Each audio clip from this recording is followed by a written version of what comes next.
Oh, you know what I love? Sports. I love sports. Sports. When It comes to Texas A&M. Where are you getting this information? Let me tell you. Welcome to TexAgs. I need to talk a little sports with you, Ags. David Nuño here with TexAgs Radio. Billy Liucci here on TexAgs Radio. Olin Buchanan. We will develop men. We will graduate players, and we will win championships on the field. The best way for us to win is to do it together. Do you realize everybody knows who you are right now? Very thankful for the 12th man. They've won us games. These other schools are like, we're freaking Texas A&M, man. Like, that's about as pretty a throw-catch combo as there is. I saw the safety roll, the slot fade. I knew where I needed to put the ball. Our skill set worked great together. Like, he was more speed and I was more power, and then we put together, it was like thunder and lightning, you know. You know, if I'm betting on anybody, it's the Aggies.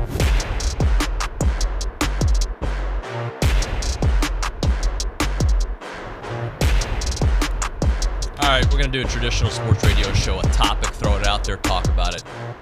In today's world of college football, what position group can you lack and still be a playoff contending team? We'll talk about that here on TexAgs Radio, presented by David Gardner's Jewelers, Rollo Insurance Studio, the Go Hour, presented by The Warehouse at CC Creations. David Nuño with Olin Buchanan, our Heisman Trophy voter, columnist, and good buddy. Hello, sir. Hello. What's up?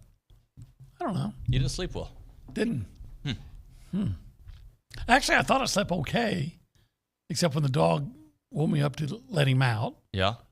And then I went back to sleep, and then the alarm, and I typically get up around 5:30 and do some exercise. Today I was just too tired to get up, and now I'm lethargic.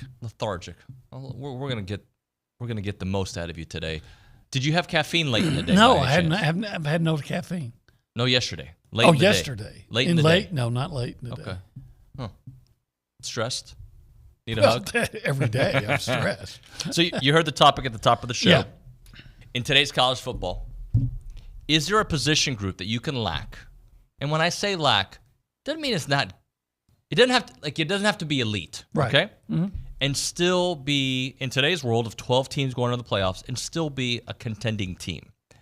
And we can eliminate certain positions, right? Like, for instance, can you have an okay college football quarterback and make it to the playoffs? And make it to the playoffs? Mm-hmm. Yeah, probably, if you're really good everywhere else. Okay. Like if you have a great defense and maybe a great running game. For instance, to use J.J. McCarthy, was Stetson Bennett a great quarterback? Not the year they won the national championship. They won it 2 years. But the first year, he was not. He had elite numbers his second year. They won because of defense. Mm-hmm. Now, did he do some really good things? Yeah, he did. Yeah. But when you had that offensive line and a running game and that defensive line and some receivers, I mean, you can't be incompetent. Didn't they have 18 guys drafted on that team? Yeah, what I'm saying is you can't be incompetent. Right.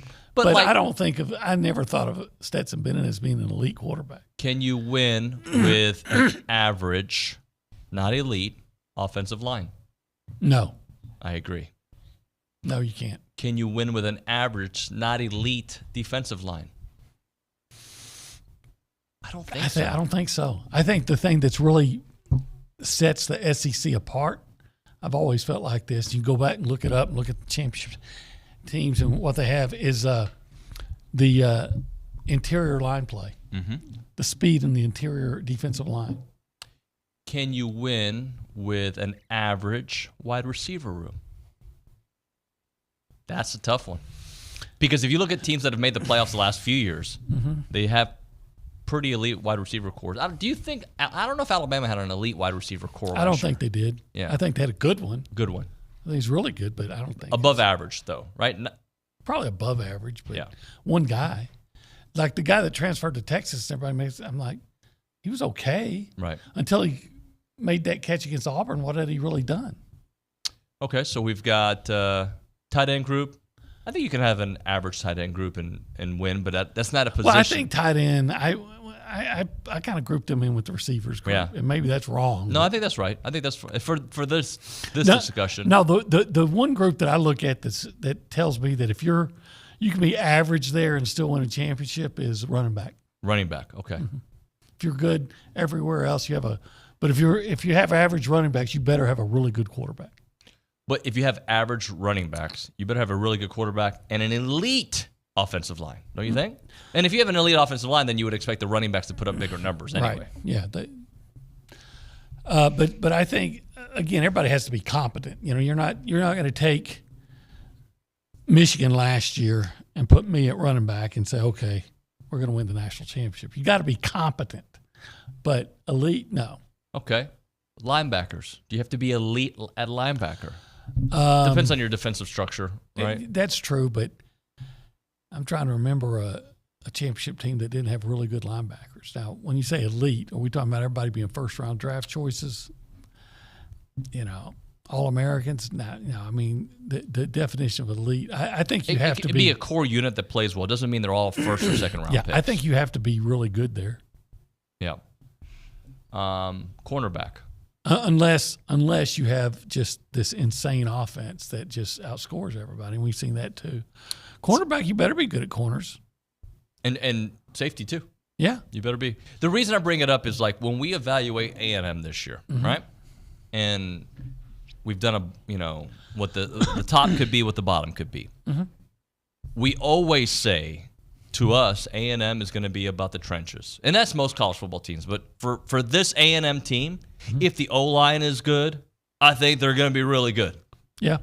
If the defensive line is what I think it's going to be, they're going to be really good on defense. Yeah, they'll be elite on defensive line. So where are the questions when it comes to position groups at A&M? Well, I think the receivers are a question.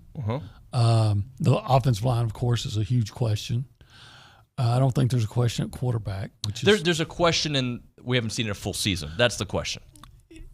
I think anytime you go into a season, you're trying to evaluate, you're basing on if you're healthy. Right.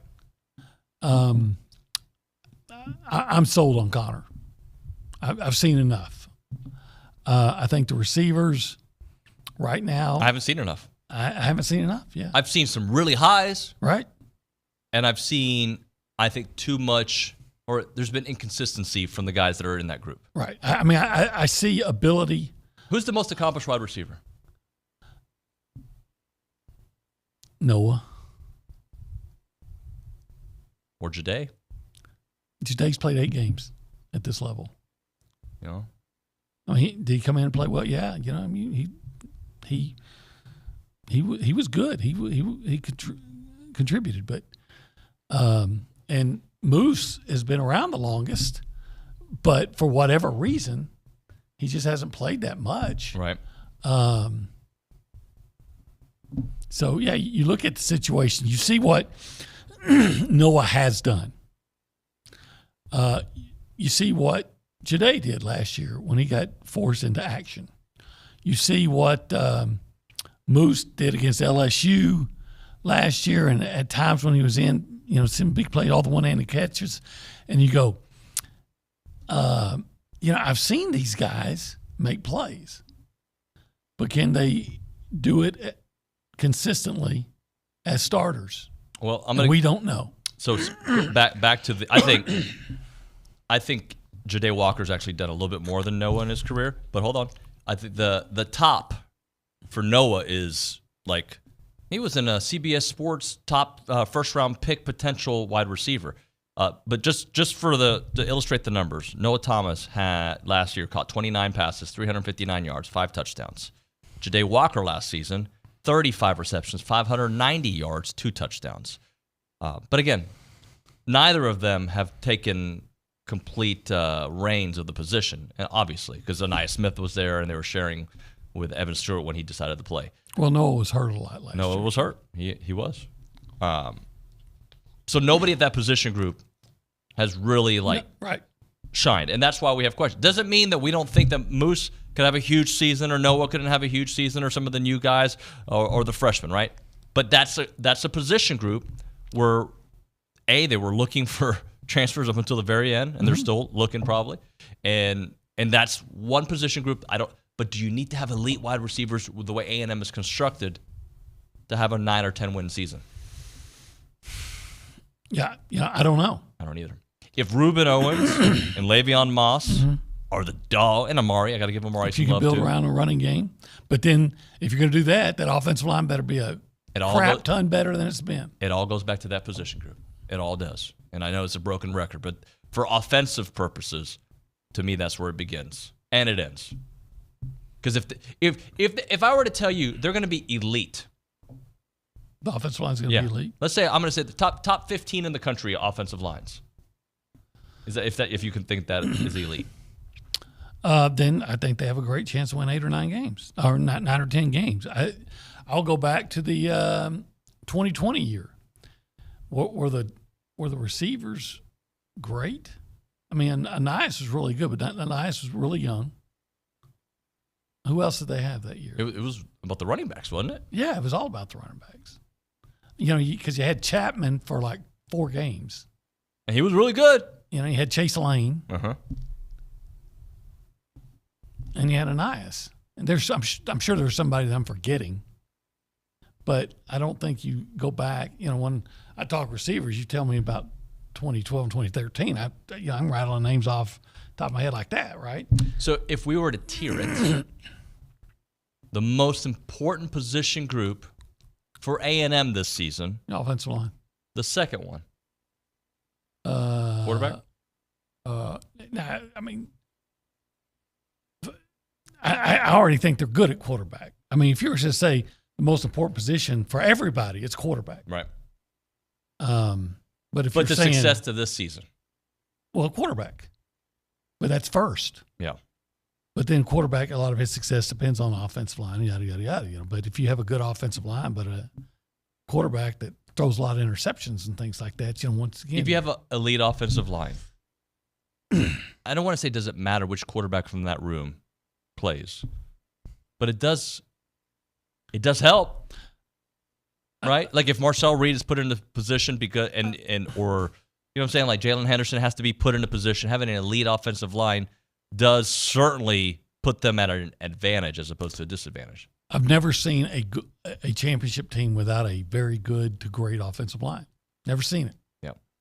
So yes, I think, but there's a reason quarterbacks, one guy's going to be the starter and one guy's going to be a backup, and that's because the starter's better. Now, that doesn't mean the backup comes in that you can't be good. I loved, for instance, what I saw from Marcel Reed last year. It was one game against a Big 12 defense. But you loved it. But I loved what I saw from him, and I see that there's a lot of ability there, but I'm not going to push my chips to the center of the table based on one game against a Big 12 opponent. Right. That a lot of teams put up huge numbers on. This is Coffee Talk presented by TexAgs Coffee. Beat the hell out of mornings by going to texags.com/coffee. If you want to be a part of the conversation this morning, you can call the show. You can text the show. 979-693-1150 is the phone number to chit-chat with us here on TexAgs Radio. Let's go around the room and say hi to the people out there behind the glass. Nick Savage is working. Nick, good morning. Howdy, good morning, y'all. What's up, man? Oh, nothing. I think I will go probably O-line first in terms of position groups that need to be successful for A&M this year. I would agree with y'all there. I'm going to go number 2. What about the second, or I guess corners? We'll go there. All of the new transfers coming in. How are they going to mold? How are they going to gel in the new defense? So, I think that's going to be interesting, seeing all those new names and seeing which ones are going to stand out, which ones will make an impact. So I think if Elko's staff hit on a lot of those guys, and the defense should be looking good. OB, for this team's success this season, if we can use what we know about the players from last year, if the cornerbacks live up to what we expect the offensive line to live up, then it goes back to your conversation of a 9-10 win season, right? Yeah, I think even with all the issues that they had last year on offense, and of course, Anias did bail you out a few times, but you were still close to winning a lot of games that you didn't win, despite the fact that your corners frequently got torched. Yep. Alabama, how many times did Alabama pick up 3rd and long and turn into touchdowns because your corners were just getting toyed with. Mississippi, Ole Miss. Yep. Same thing. LSU, but of course, LSU, those were first-round draft choice receivers beating them. I can give them some grace there. Hey, you mentioned Anias. We're going to have his mother on the show later on today. Oh, gosh. Mrs. Smith, I don't know her. Samara. But man. What a nice lady. Like I said, I don't know her, but to produce and raise that kid and another one, his older brother who played in the NFL, yep. That's an impressive lady. Well, there's Mike Rogier's putting on an event that Anias was honored at, I think, a year or two ago, and so she's going to promote it a little bit. But we'll talk about Anias with your favorite rival, the Philadelphia Eagles. Oh, God. Any other team. Any other team. Let's go to the Angry Elephant News and Social Center. Micaiah McDonald making her debut here on the program. Micaiah, good morning. Good morning, guys. How are you? Happy to be here. Good. So let's just talk about you for a moment before we get into the news out there. I know your story. You play soccer at Texas A&M. Tell us a little bit about how you got to A&M, how you got to play for Coach G's squad. Definitely. I'm from Dallas, Texas, and so I played club soccer at Solar. And from there, Coach G and Phil Stevenson recruited me at the beginning of my 8th grade middle school. And so I committed here my freshman year. I came on 2 visits here, and I loved everything about A&M. I loved the team. I loved the atmosphere. I loved how everyone welcomed my family and made my family feel welcome. Yeah, Sorry. Well, one of the things, Micaiah, like when she did her audition, she knows sports, dude. Well, that should be a prerequisite, should right? Be. But, that's a plus compared to some of the folks we've had around. Micaiah, you got some news for us this morning? Well, you prefer to be called Mac, though, right? I do. Mac, Kaya, whatever's easier for everyone. I answer to all of them. All of them. All right. I'm sure you'll come up with a nickname. I can OB, relate. Slow B, 90210 Olin. And those are the nice ones. Mac Attack, Mac and Cheese, M&M. Cheese? Mac and Cheese. Mac and Cheese. Mac and cheese. That's what David will call it. He loves mac and cheese. I love mac and cheese. It's such a delicious meal right there. In fact, I had it this weekend. No doubt. I did count my carbs on it. All right, Mac, let's get into it. Just highlighting the graduates. There were 61 graduates, student athletes representing 15 different teams. There were 12 Aggies that were awarded master degrees. And out of all sports, football had the most degree recipients this weekend with 8 players. All right. Congratulations, Ags. Yeah. Good job. Good job. We had some interns graduate. We've mentioned that a couple times. Yeah. Have you graduated? I am class of 2025, so I graduate in May. In May. In a year. A year from now, because this is May. Yeah. Duh. She didn't just graduate. She's still here. All right, Mac, what else? Anything else you want to report? I like to touch on that women's tennis will be leaving for Stillwater this week. They take on the winner of number 5 Virginia or Vanderbilt in the quarterfinals of the NCAA tournament. All right. Sorry, responding to a text from Anaya Smith's mother. Let's try to get one more report in, please. And also touching on that Texas A&M left-hander Shane Stedio was named SEC co-pitcher of the week after his closing game on Sunday. Yep, Shane Stedio, big outing, giving us hope. 7 scoreless innings. And I'm still so impressed, actually, with Coach Schlossnagel for making that move to move him into the starting lineup, starting rotation. I don't know if he's going to stay there, but how many coaches will just say, he's a relief pitcher. And that's what he is. So we got to get better with our starting. And no, said, look, here's a guy that's pitching well. We need to shake some things up. And so this is what we're going to do. And it worked out. Yeah. Well, the beauty of it, too, is if you ask Coach Schloss, like he evaluates each situation differently. Chris Cortez, who has started in the past, he likes Cortez in the pen because he doesn't have to think about the start coming up and he just can kind of react to it. And for certain pitchers, that works. He evaluates each person based on their story, their merit. Well, he made a good evaluation on Shane Stedio last weekend, so it makes sense to see more of Stedio. Yep. All right, let's hit a break here. We'll come back with our performance of the week. I'm guessing, we're going to talk Shane Stedio on the other side, too, again. Reset. He was pretty good. All right, if you're looking for an opportunity to come back to Aggie Land and work for a great organization, you should reach out to the Association of Former Students. They're looking to hire great Aggies for great opportunities there with the association. They need some professionals in fundraising, former student programs, marketing, you name it. They got positions all over the place there. They are the nation's premier alumni association and the oldest organization serving A&M in support of that Aggie network. They play a part in every Aggie story from Howdy to Here. Don't miss opportunities to help out the association with these cool events like Howdy Socials, Aggie Ring Day, class reunions, and Aggie Muster, everything in between. They host so many cool events. You need to be a part of it and join a team that exemplifies those Aggie core values of excellence, integrity, leadership, loyalty, respect, and selfless service, all in support of that worldwide Aggie network. If you're interested in joining the team or sharing with someone that could be potentially a great fit, visit tx.ag/association jobs to apply and get more information on each position. It's the Association of Former Students.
TexAgs Radio presented by David Gardner's Jewelers, Rollo Insurance Studio. I'm like grabbing the mic like I'm angry.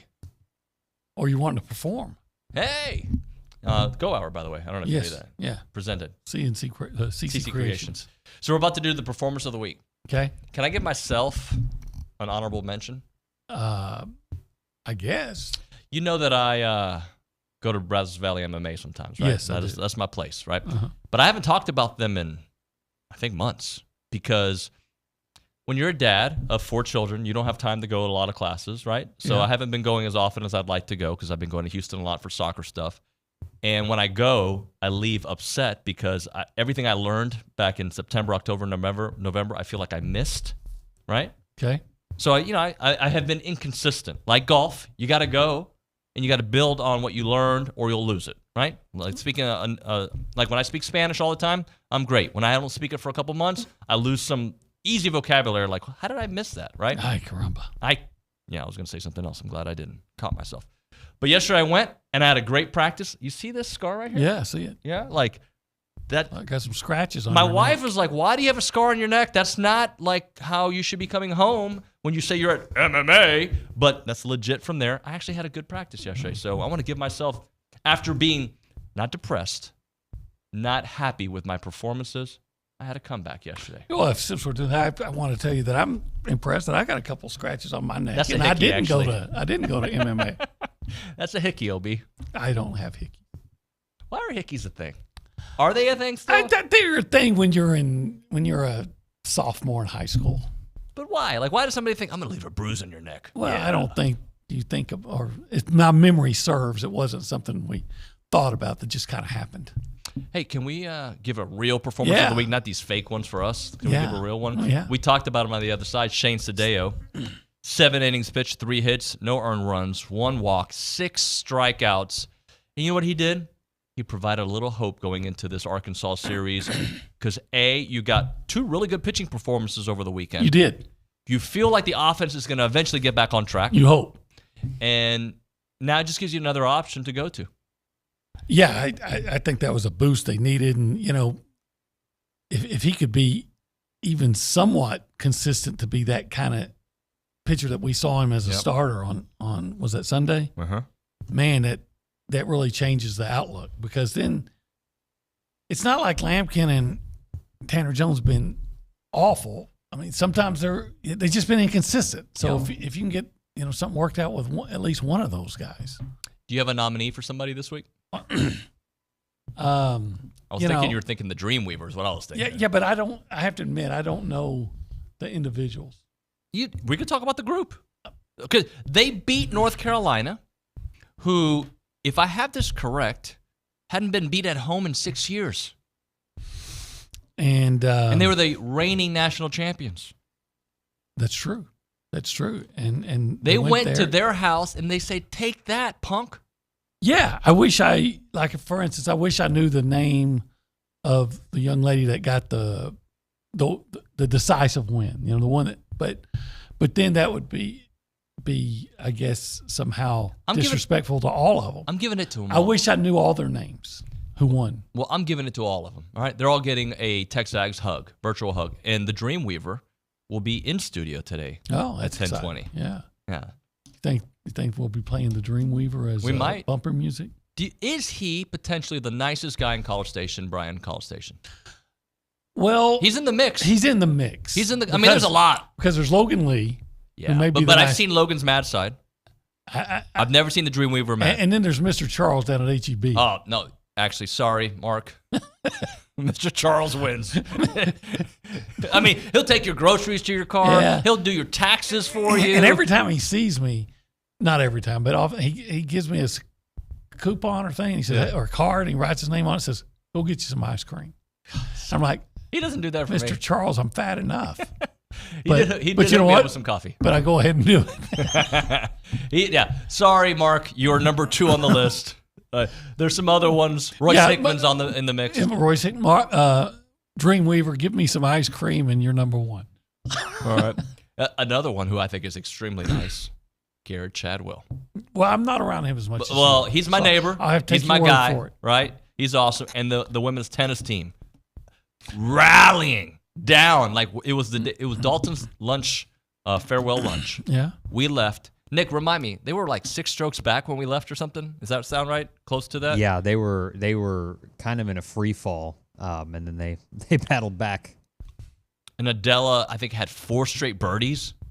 like to bring them back. So props to the Aggie women's tennis team. Yeah, they deserve it. I'm so happy for them. I like I said, I wish I knew more of the individuals. You know what? I want to say something crazy happened to me today. I see you looking at something. It's a book, but it's really a glorified pamphlet back there that I wrote in like 2003 or 2004. No, it's Stadium Stories, Texas A&M. It paid enough for me to buy my wife's engagement ring. But anyway, nice. But I probably sold a record low number. It's just a record low number. But this last night, my wife brings home a copy, and it's from someone she works with, and said that her son Connor is a fan of the show and a fan of TexAgs and me and all these things, and want to know if I could sign it. So Connor, thanks for your support. Connor, if you ever want to come hang out with us on the show and come watch what we do, come on. I mean, if you paid more than 50 cents for the book, you got gypped. I'm not going to say it. I said it. All right, let's hit a break here. When we come back, Charean. Are you familiar with Charean Williams? Charean Williams. She's always should be like Performer of the Week. Yeah, we'll talk to Charean. We'll maybe even talk about the position group thing with her. I want to see her thoughts on that. Right now, though, Heritage Films time. The website is yourheritagefilm.com. Type it into your browser right now if you're listening at work. If you're driving, wait till you get to the stoplight, put it on your phone so you don't forget to do it. They make documentary films about your families, and I really think they're powerful. I really think it's something you should consider because we are not promised tomorrow, folks.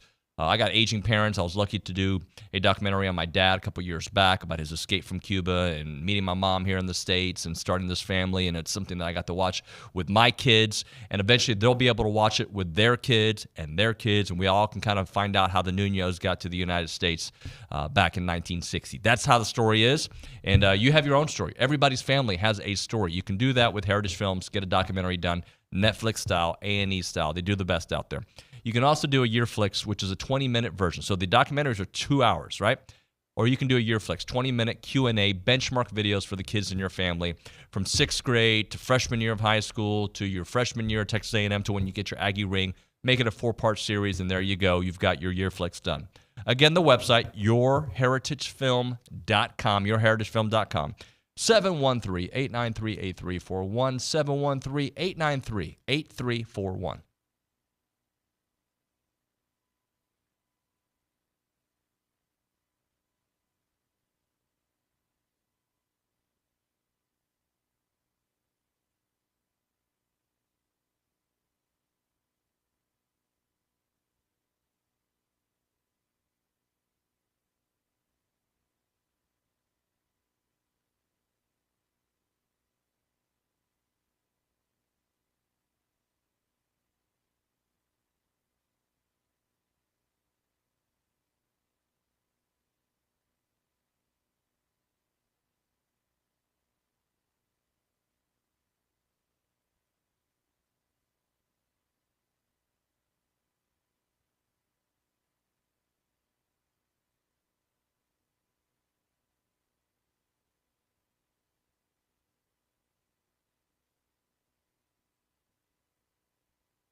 TexAgs Radio, presented by David Gardner's Jewelers Rollo Insurance Studio. Go Hour, presented by The Warehouse at CC Creations. He's Olin, I'm David. Let's go to the hotline. We are joined by Charean Williams, Pro Football Talk, Aggie great, Hall of Famer, and our friend. Charean, good morning. Good morning. We're ready for some baseball. I'm coming Thursday. All right. Well, make the rain stay away. Hopefully there is a baseball game on Thursday. I'm a little worried about that. I know. I am too. But I'm ready to root on the Aggies. Let's get an SEC West. So are you concerned with their play as of late, or are you just one of those, this is just baseball and this is a little bit of a slump, they'll find their way out of it? Well, I think both. Obviously, I think you're a little bit concerned because they don't look like the same team from a few weeks ago and losing to the two teams they lost to, who, are at the bottom of the standings, is not all that great, even though they were on the road. But it is baseball, and that's what happens. I mean, it's a long season, so, they'll work their way out of it, and it's hard to get up for that many games and play that well for that many games. And they've had a great season, and I'm confident that the great season is going to continue into the postseason, and we're going to have something really special here. So, but for those of us who lived through 1989, I mean, you do have some concerns and think about what happened in 1989. I covered those games, and, they were number one, and you just thought they were going to walk right on into the national championship game and win a title, and obviously didn't even get to the College World Series.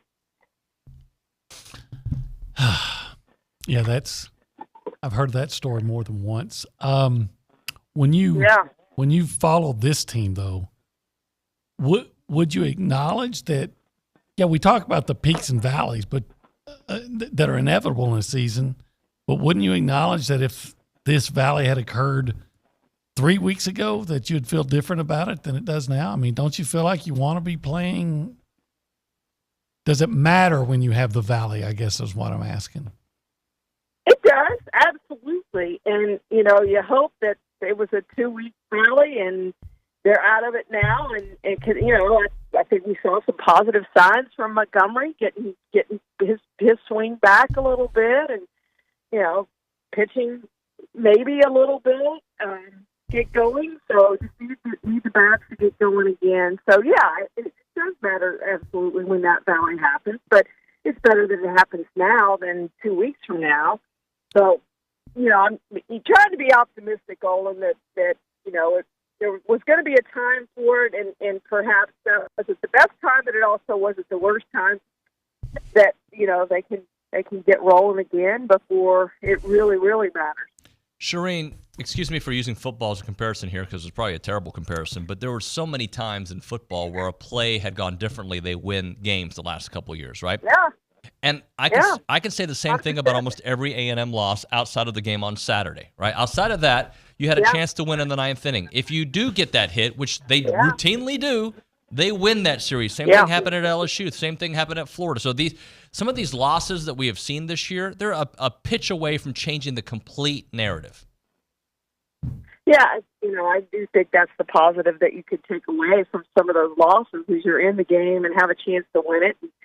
Maybe one thing happens that, or doesn't happen, that if it does or doesn't, then you win the game. So I do think that's a positive. But, my good friend Warren Sapp used to always say, it was one of his favorites, say, if ands butts were candy and nuts, every day would be Christmas. So you got to go out and do it. And I think that's where they are now with, this is a big series, and then you're going to have the SEC tournament, and that's big, and then you're going to have, after that, even bigger. It ramps up even more. So, and they'll turn it on pretty quickly and get going again, and I'm confident they'll do that when it matters most. I mean, this is a really good team with a lot of good players, and I'm just confident in Flush and all that coaching staff that they're going to get this thing rolling when it really matters, and we're not even going to remember. LSU can hang a banner for winning the series, and Ole Miss can hang a banner for winning the series if we go on and do what we think we can and should do. If you could point to one thing that you said, here's what they have to do better moving on as a baseball team, is there anything you could come up with? Well, it's been different things. They've given up a lot of runs some days, and then other days they haven't been able to hit. I think right now it's got to be more consistent hitting. I think that, to me, that's what they've been missing the last few games, is just those, especially with runners in scoring position. I haven't looked at stats, but just from watching games that I've watched, and I've watched most of them, just getting that hit when you have runners on base and 2 outs and those things that they were doing earlier, and I'm confident that'll come back. They just weren't able to get that one hit that really got them going. Yeah, but, to me, the alarming. I think that'll come.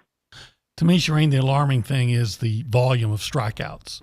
That, sometimes you have the bases loaded. Even if you hit into a double play, you score a run, and that changes things. And so that's the thing that just stands out to me is, look, I know guys are going to strike out, guys are going to get out. I get that, but it just seems like that's an alarming amount. Yeah, and hopefully they can figure that out and get going again, because it hasn't been an all-season thing. I think, if it was more than a couple weeks, then you're ultra concerned. All right, work your way out of this, figure out what you're doing, and let's get going here. So, yeah, let's cross our fingers that they figured it out and starting to roll a little bit and get some rest this week. Those Tuesday games I know are wearing on them. So they're rid of those and could just get ready to play the games that matter now. Charean, a couple of weeks ago, Olin and myself were at the Brazos County Coaches Night when Coach Elko spoke. Tonight he is speaking in Fort Worth, and then tomorrow in Dallas, close to you, obviously. So just do Coaches Nights provide anything for you? Talking points, bulletin board, just hypeness as we get closer to the season? Sometimes, I prefer that Jim Ball had some bulletin board material for Alabama and maybe some LSU at one time, and I just, I hope they don't produce any bulletin board material for other teams. Not that I'm one of these that, if that's what you need to motivate you to beat somebody, then you're probably in the wrong profession anyway. But, it just kind of stirs things up. And I know being in the media, I should probably hope for that, but being an Aggie fan, I hope not. Let's just fly under the radar. I like where we are right now. I like nobody's picking us. I like, the fact that people think we're going to suck. So let's just roll under the radar and continue to roll under the radar and don't offer anybody else anything that puts a target on our back. Just, poor old A&M, we're not going to have anything for you this year. And then let's just go out and kick the crap out of them. That, to me, would be a really fun thing. The most fun seasons, I think, in any sport are those that you don't expect. Like the Texans, for instance, last year. Nobody expected the Texans to win the division and do what they did, win the playoff game. That was a really fun thing. Well, now they have expectations, so it's a lot harder and a lot more pressure on them and all those things. So I think you love those seasons when nobody expects anything. And that's what it is for A&M football this year. Nobody expects anything. So that, to me, is kind of fun because I think they're going to be pretty darn good this year. I really do. I think they're going to be a lot better, obviously more well-coached than they have been in recent years. I just think they're going to be good. And flying under the radar, I think, helps them.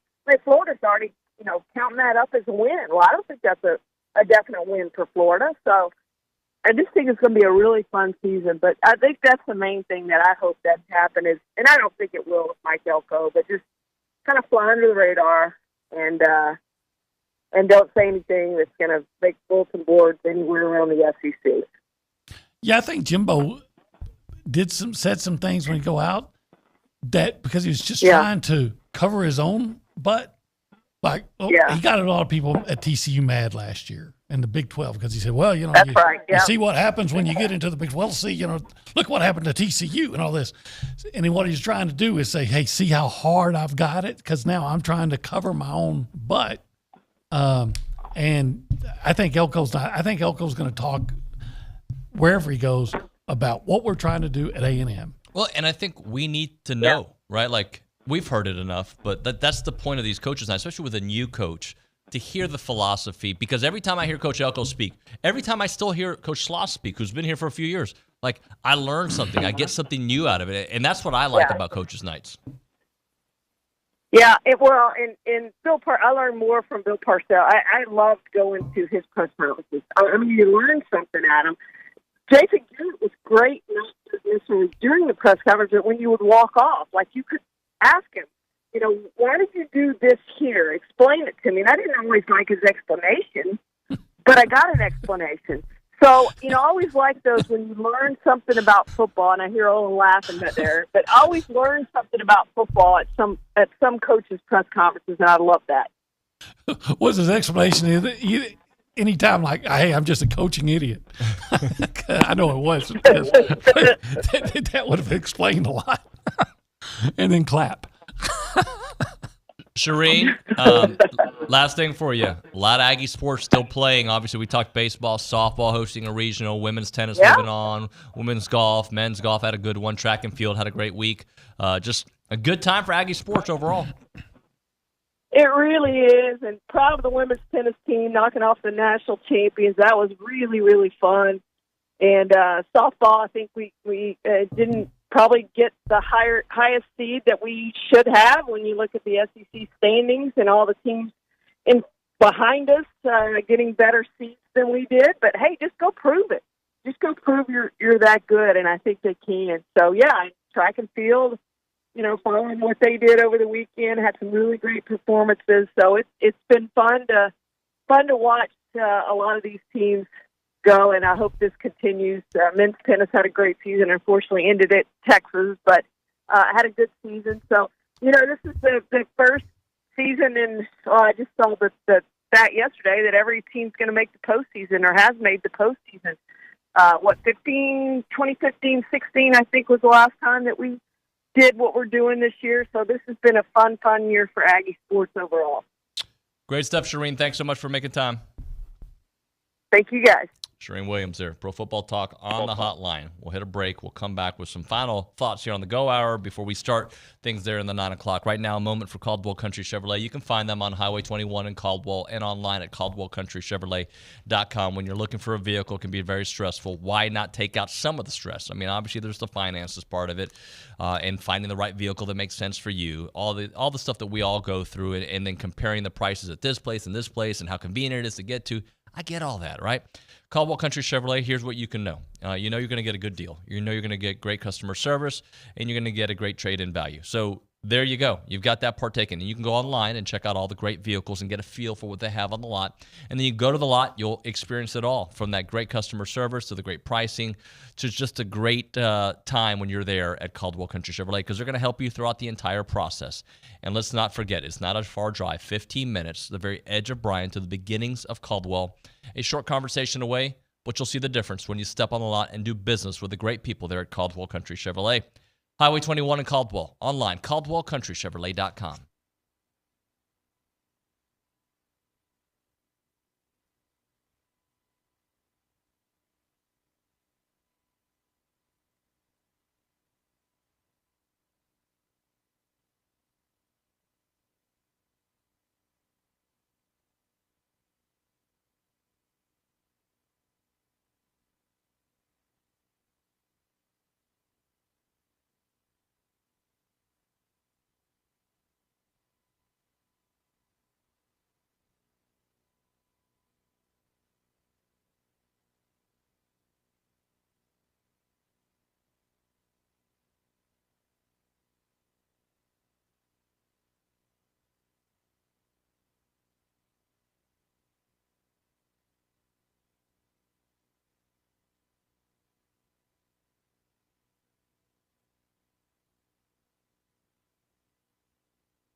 TexAgs Radio presented by David Gardner's Jewelers, Rollo Insurance Studio.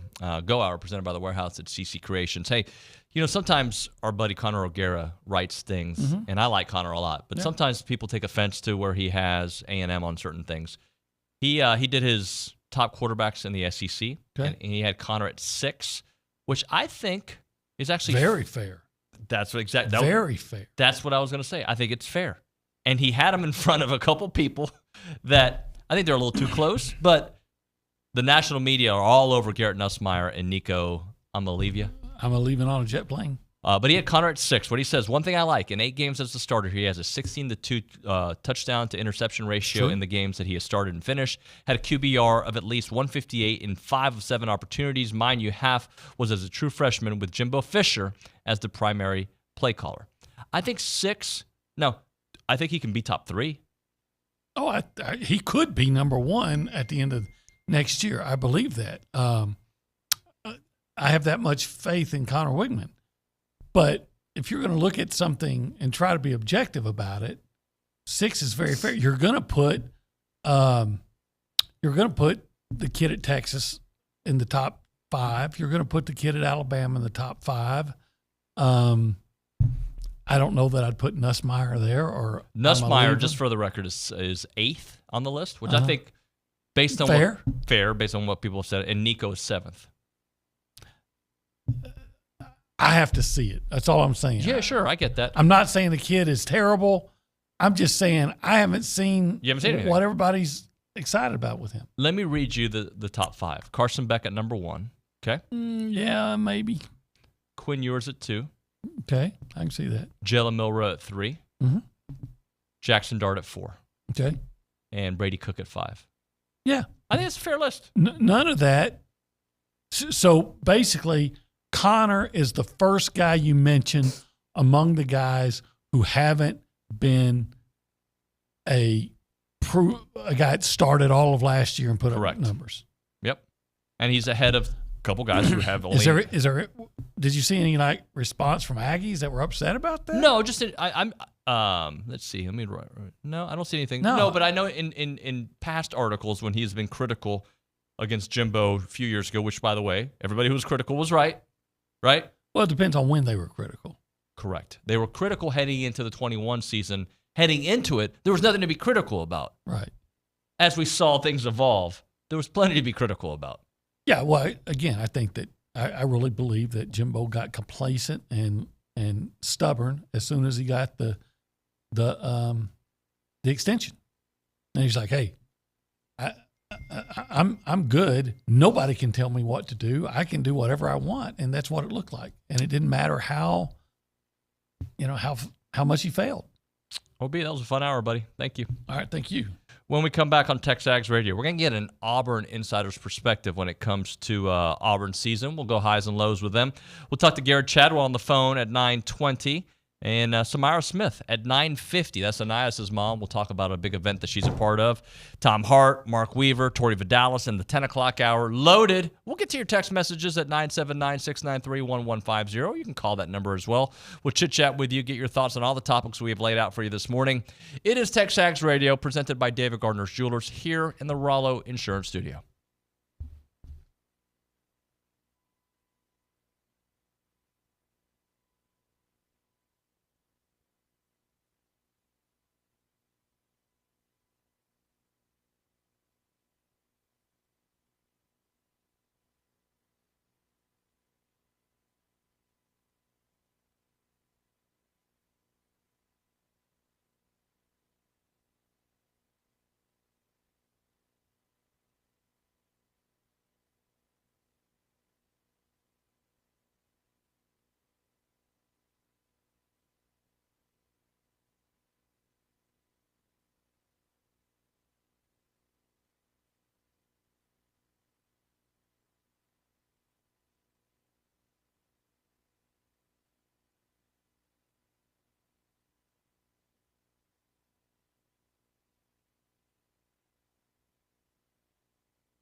You guys got to write this down, Mac. Write this down, okay?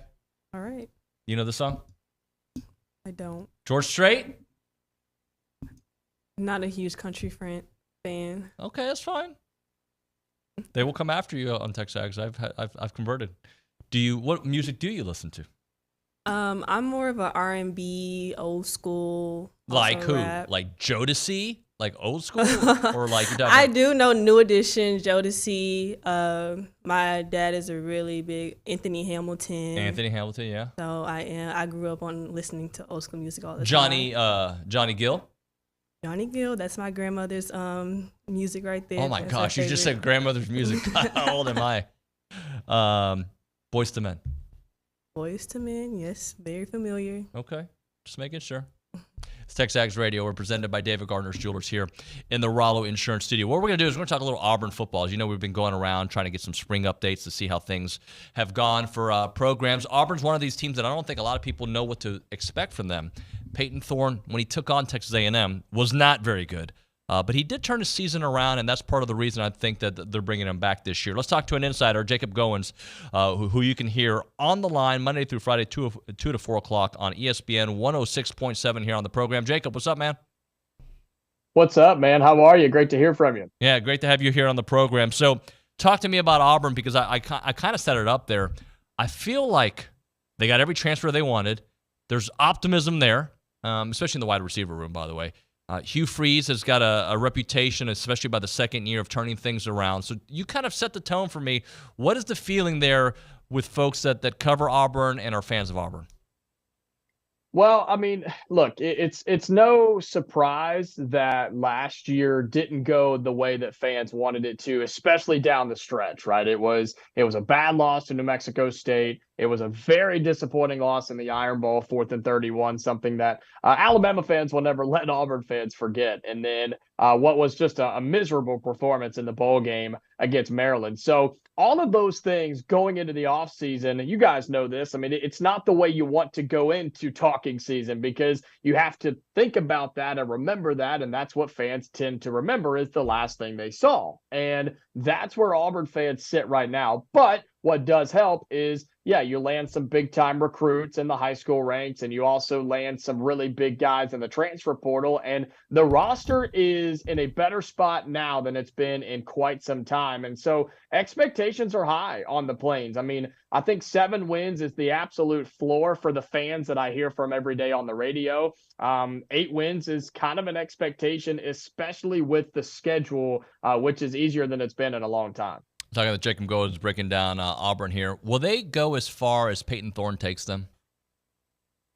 I think it's a good starting point, because I don't think it's just Peyton Thorne start to finish no matter what happens. And I think Hugh Freeze has told us that with Hank Brown in there, with Holden Geriner in there. You even have Walker White, who is a star-studded freshman that's in that quarterback room too. I think Peyton Thorne is the starting quarterback. I don't think there's any doubt about that, but I think his leash is short. And the reason I say that is because last year was not what we wanted. We know what Peyton Thorne can be. We saw it at Michigan State, and he's got the pieces around him now with receiver. The running back room is still stacked. Offensive line is going to be much, much improved. I mean, the tight end room is going to be solid. Like, Peyton Thorne has everything he needs to be a successful quarterback, something we talk about here in Auburn all the time. And so while he can take this team far, it's not just, all right, it's Peyton Thorne and we're going to run with him until the end of time. Like, I just don't think that's the case anymore. I think there's guys back there that Hugh Freeze trusts and this offensive staff will go to if Peyton Thorne doesn't do what they need him to do. But he's got all the pieces to make it work. There's no doubt. So I remember the A&M game. I'm looking at his stats, and I was like, this guy's atrocious. And I knew he did better things at Michigan State. Don't get me wrong. I'm not trying to be disrespectful. And then you see after that game, his numbers started to go up. The Mississippi State game looking like his best game. Why do you think – I know Hugh Freeze has some interesting comments on why he brought him back, but why do you think in a world where you can go get a better quarterback, why he brought back Peyton Thorne? That's a great question, and it's one that Auburn fans have been asking for weeks and months now. And look, I get that question almost every day on the show on ESPN 106.7. It's like, is Auburn getting a quarterback? Are they going for a quarterback? Who are they going after? And it never seemed like they were actually going to do it. I think there was interest. I think they kind of reached out and were looking to see what some possibilities were. But I'm sure you saw the quote from Hugh Freeze just a few days ago. He said he couldn't get himself to pay $1 million for a quarterback in the transfer portal when he could develop the guys that he has on the roster. And we know Hugh Freeze. We know that he is an offensive mind. He is a quarterback whisperer, if you will, and has made some average quarterbacks really, really good. And I think he just believes he can do it again. Now, here's what I've said, though. Here's what I've said, Dave. I've said, you have got to be right.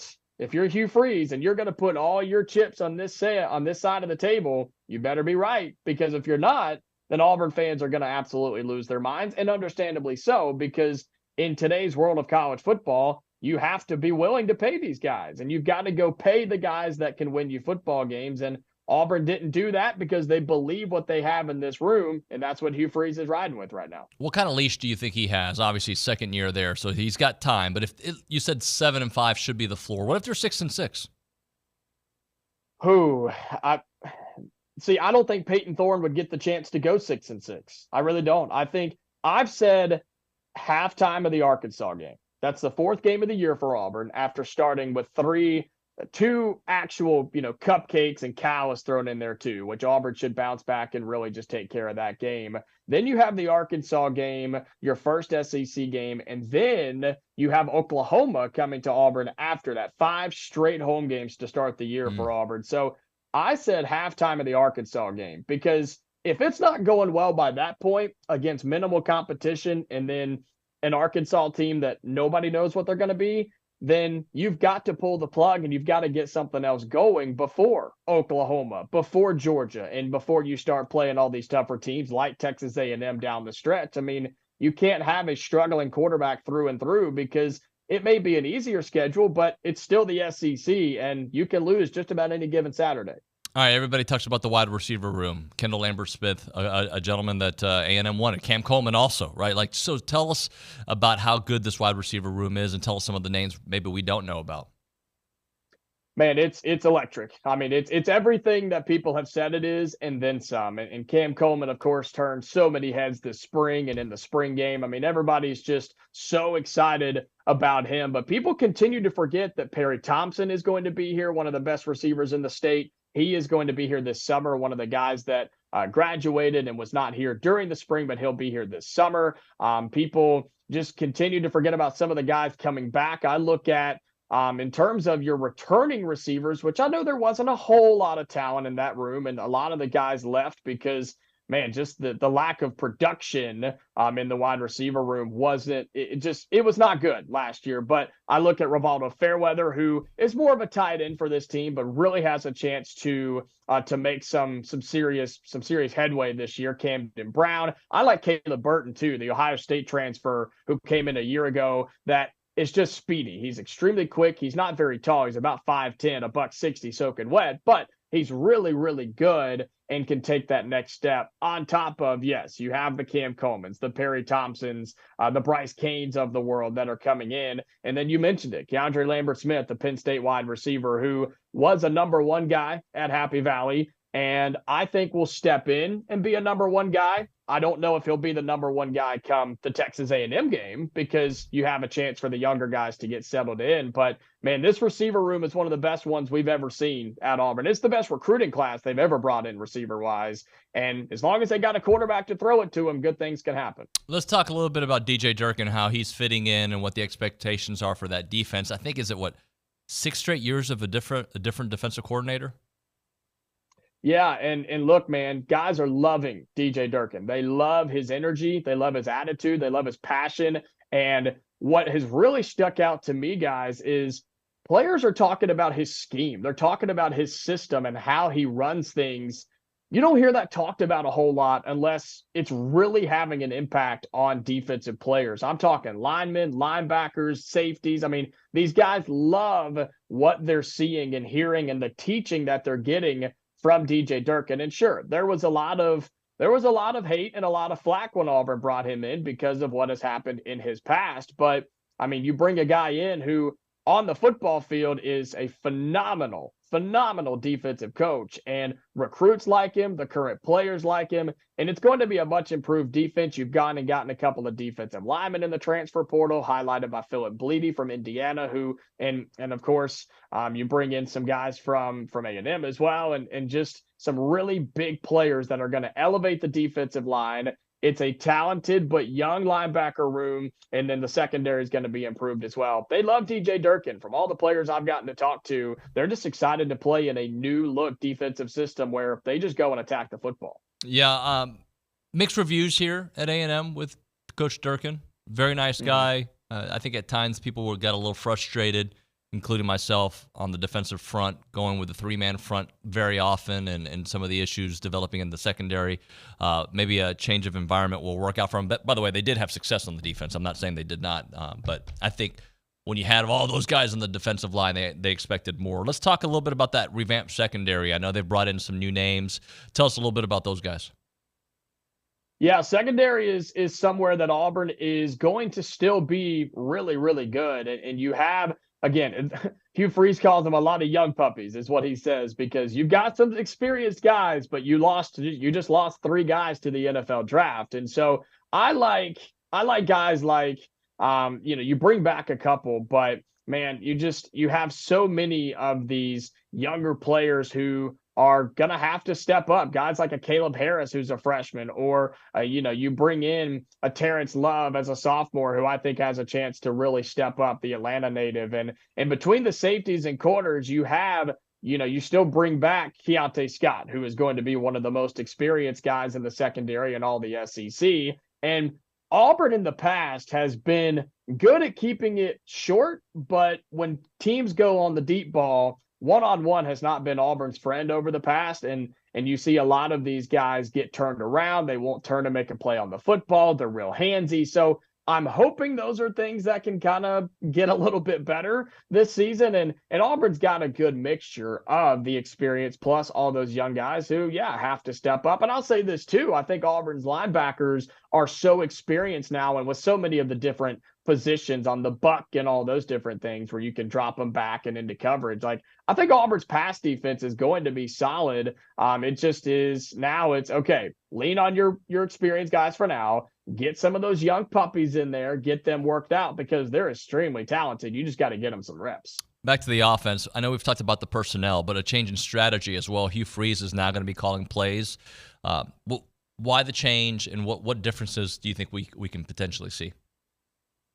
I think it just brings consistency, really. I mean, you're putting the offense in the hands of a guy that's proven to do it, and a guy that loves to do it. Hugh Freeze loves calling plays. It's the mindset that guys like him have, where they want to have control. And Hugh Freeze talked to us all last season, pretty much every week after a game, where it would come up in some way, shape, or form. And he said, I really had to stay away from it and keep my hands off of it. And you could almost see him like itching. He couldn't stand it that he wasn't fully a part of the offensive play calling and the game planning. He was a part of the game plan. He just wasn't the one making the call on the field each and every time. And so I think with just the inconsistencies, I think the fan base had a lot to do with it as well. He says, look, I'm confident in me. I believe in me, and I'm going to ramp this thing up, and we're going to take control. We're going to see what we can do. And with all the talent in the world, and the running back room, and which I think is one of the most talented ones in the SEC,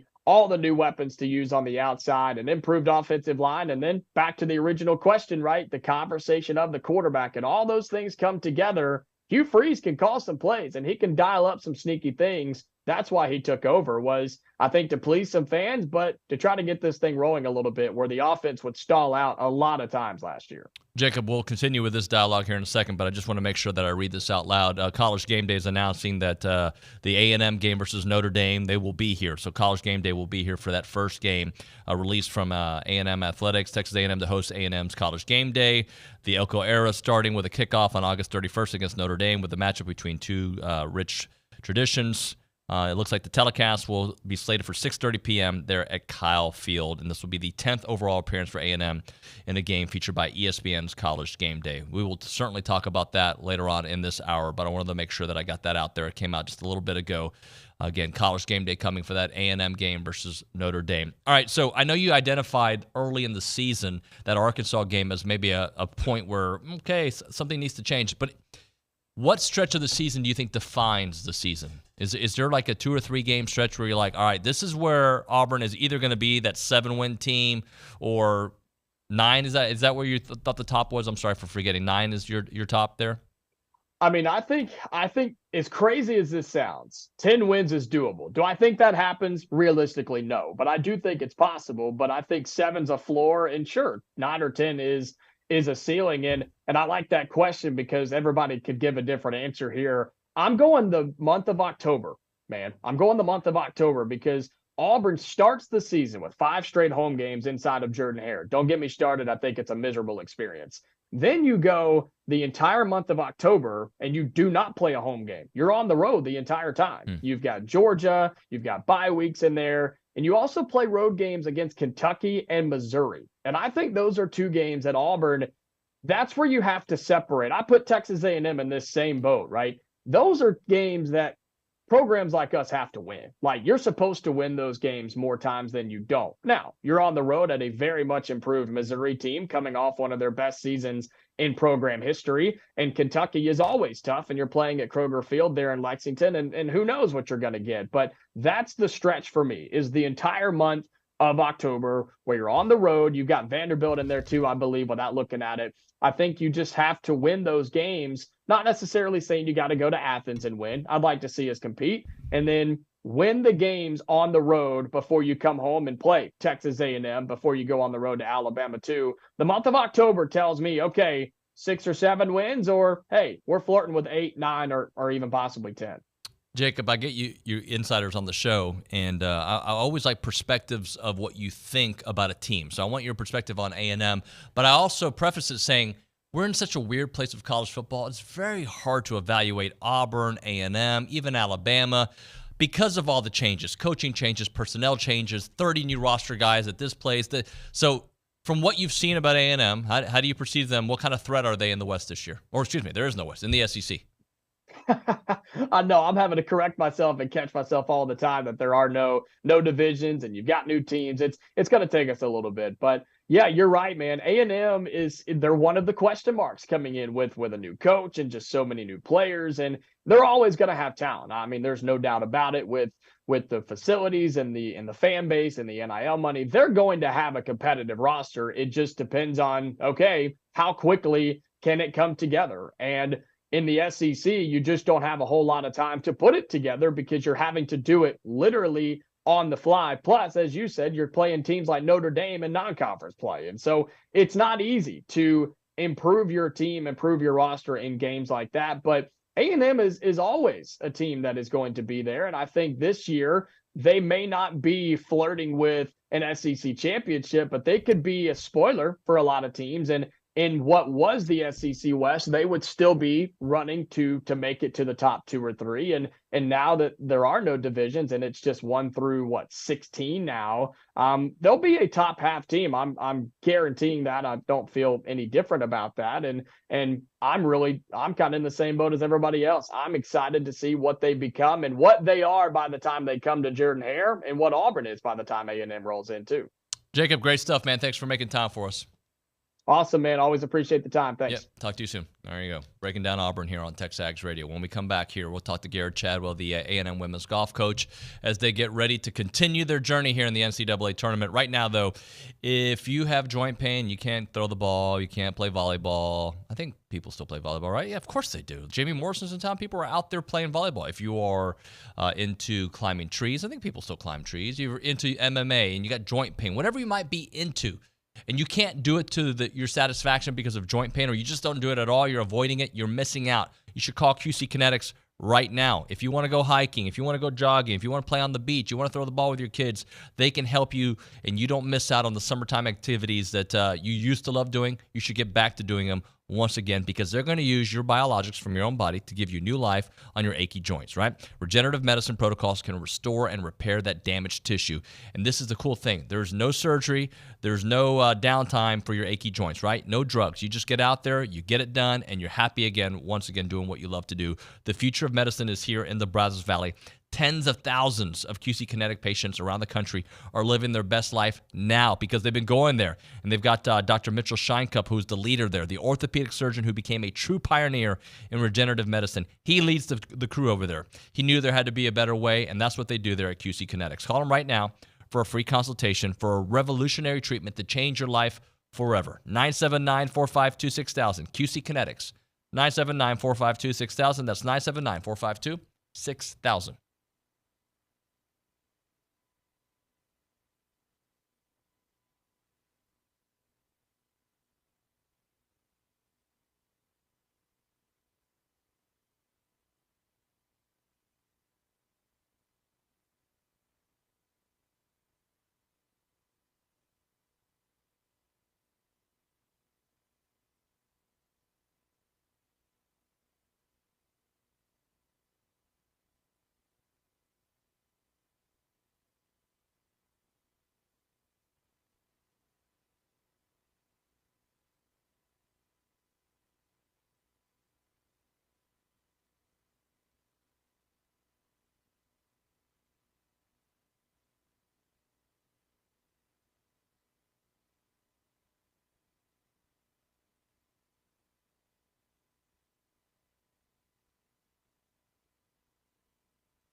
I guarantee your next guest knows this jam. It's the beginning of the road for A&M women's golf, though. TexAgs Radio, presented by David Gardner's Jewelers, Rollo Insurance Studio here in the program. So A&M women, all right, the golf team survived a scary Bryan Regional, no doubt about it. I have a story about that. We were getting ready for Dalton's farewell lunch, and they were trailing by 6 strokes, and then midway through the lunch, we're like, wait, they're in? They're in, so let's talk to the guy who did it all. Gerrod Chadwell joining us here on the program, who led the ladies out there. Gerrod, how you doing, sir? I'm good. Boys to Men, End of the Road. I'm glad that wasn't a prelude to the regional. No, it was the end of the road for other teams. You were just beginning, buddy. Yeah, it was. How are you doing this morning? This is different, Nuño. I know. I like when we're in studio together because we vibe off each other. But I think it's cool to talk to you because I know you're busy. You got things going on all over the place. So I guess just how crazy was last Wednesday? It was. You're at home and you're 2 shots out of the lead, 1 shot of the second, and within 3 holes, you're fighting to make it. So it was a little nerve-wracking, but we've got a great bunch, and I totally trust them to right the ship and get us going. And man, did they have a hell of a back nine. They did have a back nine. So kind of take me through the coaching, the talking. What is going on? Is it like a one-hole mentality? Well, it's interesting. We don't, for whatever reason, our young ladies don't like number one at traditions as a starting hole, and so I was always out there in the fairway trying to get them comfortable with that iron shot. And so once everybody went through, I checked my phone and I was like, oh my gosh, better hop into action here. And so I caught Adela on 3, didn't realize she had made a mess of 2. I could tell she was kind of wound up, so I was just going to walk with her for a little bit to get her settled down, and knew that, if anybody could get it going, she could. Gia was up in front of me kind of, settling everybody down, and so I wound up just staying with Adela for the rest of 18, and she kind of settled down, made a couple birdies on the front, and then, man, I think birdied 4 out of 5 holes, getting into the back nine, and her back nine was huge. Yeah, it was certainly huge. Let's talk a little bit about that, too, that stretch, 4 straight birdies. Is that that's like Jordan, right? Like just coming down and my team needs me, and I'm going to do it. Yeah, and it's crazy enough. Fast forward, I gave her she birdied 18, gave her a hug, and said, "Man, if it wasn't for that big back nine, we might not have made it." And granted, we had 3 other scores that had to count too. But she's like, "Really?" And I'm like, "Yeah." So Adela had no clue, and that's one thing that makes her great. It's just 1 shot at a time, and it was funny. We were out on she smoked a drive on 8, and I almost kind of talked her out of laying up just because I knew where we were and we didn't need to make a mistake. She'd have a good chance of birdie it with a wedge. So we laid up, and I could tell she wasn't all that crazy about it. Made par, and then she goes and hits a great shot on 9. We made a good read, and she makes a putt, and then I think that started the 4 out of 5 holes. And a couple of those she made good putts. A couple of them she hit them really close that were tapped in. But it was really cool to see her get the momentum going for herself. How about Kata? How do you think she responded? She did. She responded well. I mean, it was like everybody had a great back nine. I think we shot, I can't remember what, 6 under par or so as a team on the back nine. But just, I think she wanted to play a lot better. But as a freshman to really get it going for herself on the back nine was huge. And Zoe birdied 18, which was a big birdie, and I think Blanca shot even par 1 under on the back nine as well. So. As big as Adela's round was, or comeback was, we still needed 3 scores to complete that team score. So just proud of all of them. So talk to me how this works moving forward. What is the format of the 72 holes coming up?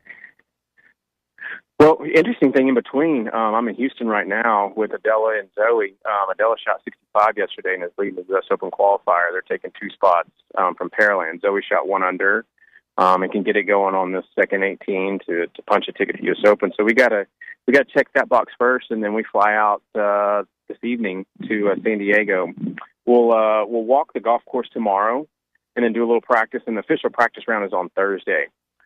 And once we complete Thursday, we'll play 54 holes to get into the top 15. Top 15 play on Monday to get into the top 8, and then match play starts from there. You'd play 2 matches on Tuesday and the big one on Wednesday. So considering everything you guys have gone through, the ladies have gone through, and Mm-hmm. you've gone through, how do you feel about getting that out of the way and moving forward? Yeah. It was, you never know. I was sitting there, we talked a couple times in studio, just, man, how great it's going to be to play in front of our fans. And it was. But also that comes with a little added pressure. And, people say, really? You know the golf course better. Yeah, we know the golf course where we've hit good shots, where we've hit bad shots. You start to hit a couple bad shots, the tide can quickly turn. So I am very thankful for everybody that came out and supported us, because you could feel it on the back nine once we really got going. But we had a sea of people out there really cheering us on and trying to get us to San Diego. So I'm forever thankful for that. Gary, man, we're proud of you guys and hope to see you soon. Keep it going, all right? Thank you, brother. See you, man. Gig 'em. Gerrod Chadwell there on the hotline. Saw him the other day, driving through the neighborhood. Always a smile on his face. All right, when we come back here on TexAgs Radio, Billy Liucci going to come and join us on the phone, talk a little bit about College Gameday. He's going to be joining us now as A&M does get that game against Notre Dame at College Gameday, the 6:30 start of that telecast. We'll talk about that on the other side. Right now, though, Ground Shuttle, they offer frequent and reliable shuttles from Bryan-College Station to George Bush Intercontinental Airport. Many of you have done it. Like, you're driving to the airport, you're driving the Bush, and like the parking's the freaking disaster. It's always a disaster there. They don't have a spot for you. You have to go back around, and then you got to go park far, and then they charge you so much. How about going in style and hassle-free, and by letting the good people there at Ground Shuttle take care of you? They depart there next to Casa de Brazil in South College Station, but you can get dropped off at your office. You can utilize their convenient, secured on-site parking. They have 9 shuttle times during the weekdays, which is very convenient, every hour and a half, and then 5 shuttle times on the weekends, every 2.5 hours. It is just an easy way to get there back and forth, hassle-free. They can accommodate you for group sizes and needs for charters out there. They go in and out of town, travel anywhere in Texas, door-to-door service out there, hassle-free. Their shuttle services, by the way, seat up to 14 passengers. They're local, and they will not book anything that they cannot guarantee. That's the beauty of using Ground Shuttle. So if you got students that are trying to get back home, or if you are trying to get out of town, you got a big work event, and you need to get to Dallas, and you're going through Bush, or wherever you may be going, let them handle it for you at Ground Shuttle. Call them up, 855-303-4415. Ground Shuttle. Let them do the driving. GroundShuttle.com.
All right, we're back here on TexAgs Radio. We are presented by David Gardner's Jewelers here in the Rollo Insurance Studio.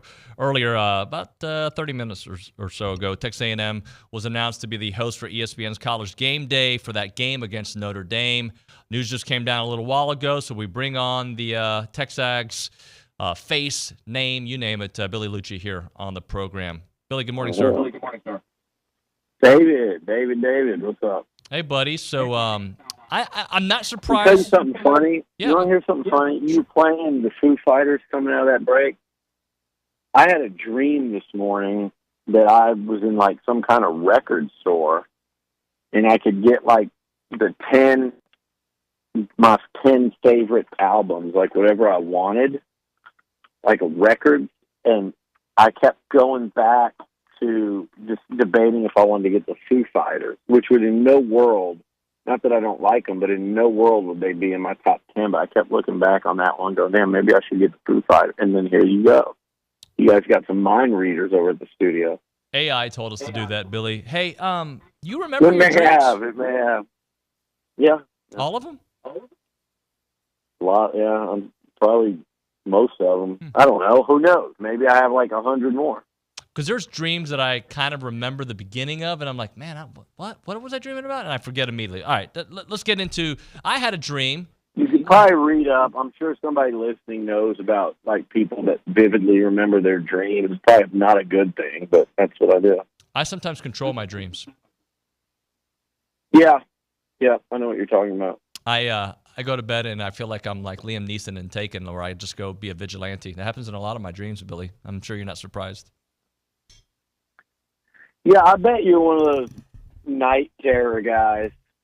Like Elizabeth has to be like, David, and you're like, oh my God, I thought I was fighting 3 guys at Brazos Valley MMA. Yeah, big scar on my neck, buddy. And then no, you're okay, and then you go back to sleep. No, that's never happened. All right, let's talk about the other dream.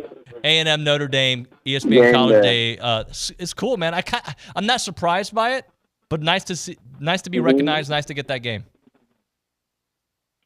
Yeah, it wasn't surprising. Well, like I was telling somebody, and I've told you guys, that's been the people like that I know in college football have, going back all the way to the Super Bowl in Vegas. It was talked about a lot. Like it was, that was what was expected. That was what was expected, was that, game day was going to be here. They looked at the schedule. There was, I think it's Clemson, Georgia, but then there was something happening. Maybe it was at Clemson, but I think it was at Georgia a couple weeks later. So they weren't. Hell, they'll probably be at Texas the following weekend for the Longhorns and Bulldogs, actually. Maybe it was that, but it was something to where they weren't thinking they were going to do Clemson, Georgia, and it was even back then in February, and then I've gotten a couple calls or conversations since then saying, hey, definitely going to end up happening. And I think the people at A&M have kind of been expecting that announcement too. So not a surprise. I think just common sense looking at the schedule, but also the amount of time since game day's been here. When's the last time? I'm sure it was in that release. I guess not. Billy, are you there? Yeah, I said, I'm assuming it was in that release, and then I go, well, I guess not, because you didn't say anything. Well, because I'm trying to read it as you're talking, trying to see if it is in the release. Yeah. So last time it was here, I don't know, but new head coach. It's Notre Dame, the Fighting Irish. It's a night game at Kyle Field. The 12th man, probably 105,000. It's going to be unbelievable. Game day to start it off. It's going to be a long day. People that go to game day, or everybody's going to be watching it, of course, you're going to be getting up about 7:30, 7 o'clock, and you're probably getting home about midnight after the Aggies and Fighting Irish go at it. But what a way to kick off the Mike Elko era. I was talking about the other day, Dave. I don't know when the last time, well, I do know. I guess it's been 13 years ago, or 12 years ago, 2012, been a dozen years, Texas A&M versus Florida at Kyle Field. That was probably the most anticipated home opener. This is the most anticipated home opener since then. And then if you go back, not home opener, season opener at Kyle Field, and if you go back further than that, man, I don't know. I don't know who the Aggies had at home to open a season. I'd like to go back and look at that. That might be a good conversation piece on the board to go back and think. And I'll have some more thoughts on all this today during the Ask Liucci segment, I'm sure. Well, Billy, it has me thinking this is potentially, and look, I don't know what's up for 25, but potentially A&M on College Gameday to start the season 2 years in a row, because the following year they're going to be in South Bend. So, I mean, if this season plays out the way I think it could, and for both programs, we're seeing something that could be potentially game day to start 2 years in a row. Well, I think that'll depend a lot on A&M, because you'll lose some of that novelty of what you have right now, which is the new coach at Texas A&M, the Mike Elko era kicking off, and then also, Kyle Field, which they're wanting to check that box. They might be here twice this year. I think if they decide to do one Thanksgiving weekend, which if I'm not mistaken, a lot of times they don't, but if they decide to do one, they might very well be at Kyle Field again to start the year and to end the year, and we know why. So, no, I'm fired up about it. It's always a tremendous spotlight, especially though at the beginning of the season. It's the first one. Nobody's burnt out. Everyone's watching. Everyone has hope. The Aggies are going to have hope. Notre Dame's going to have hope. Who knows? A&M could win this game and go on to be one of the surprise stories of the SEC this year. They could win the game, and you might look up, and it's a massive upset over Notre Dame that kind of is an outlier. Or it could be, the Aggies beat the Irish, and you look up, and Notre Dame goes 8-4. It's not that big a deal, but I think this is a good Notre Dame team. Really good defense. Playmakers at quarterback and receiver, I think is what you're going to be surprised by. But I think Texas A&M at home, this is a game that the Aggies are going to go in confident, and I think with good reason. I think it's going to be a hell of a season opener. And like I said, that's going to be the biggest one played here in a dozen years. The most anticipated season opener, a home opener, whatever you want to call it, in a dozen years. So the only one in between would be that South Carolina one where it was Thursday night football opening up the SEC network, but that was not at Kyle Field. So this one, it rings a little different. And then you factor in College Gameday, and that's iconic. And we look forward to hosting McAfee and Stanford Steve on Northgate. Get ready, Northgate, because that's coming. Hey, Billy, let me just read you some of the other games of highlight here. Saturday, August 24th is going to be the first College Game Day. That's going to be from Dublin, Ireland, where you're going to have Florida State versus Georgia Tech there in Dublin. So that game is going to start off the entire season. The day that What if A&M played in Dublin and we sent Olin to Dublin, Ireland? Dude, he's going to get into some issues there. Let's go ahead and be honest. Olin takes Dublin. Go ahead. That will be good. We have Saturday, August 31st, the A&M day. That day also, Miami, Florida. Miami taking on Florida, I should say. You've got Colorado State at Texas. Then on the 1st, the Vegas kickoff, USC versus LSU. And then on Monday, September 2nd, that first opening weekend, Boston College at Florida State. So really a lot of games of intrigue to start off the season.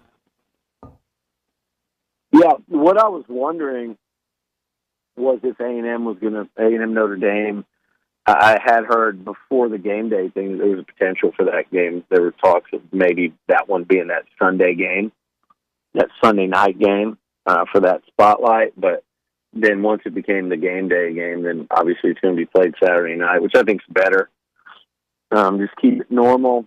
College football Saturday, cap it off with the Aggies and Irish at Kyle Field. Obviously fans that are around my age remember those Cotton Bowls between A&M and Notre Dame.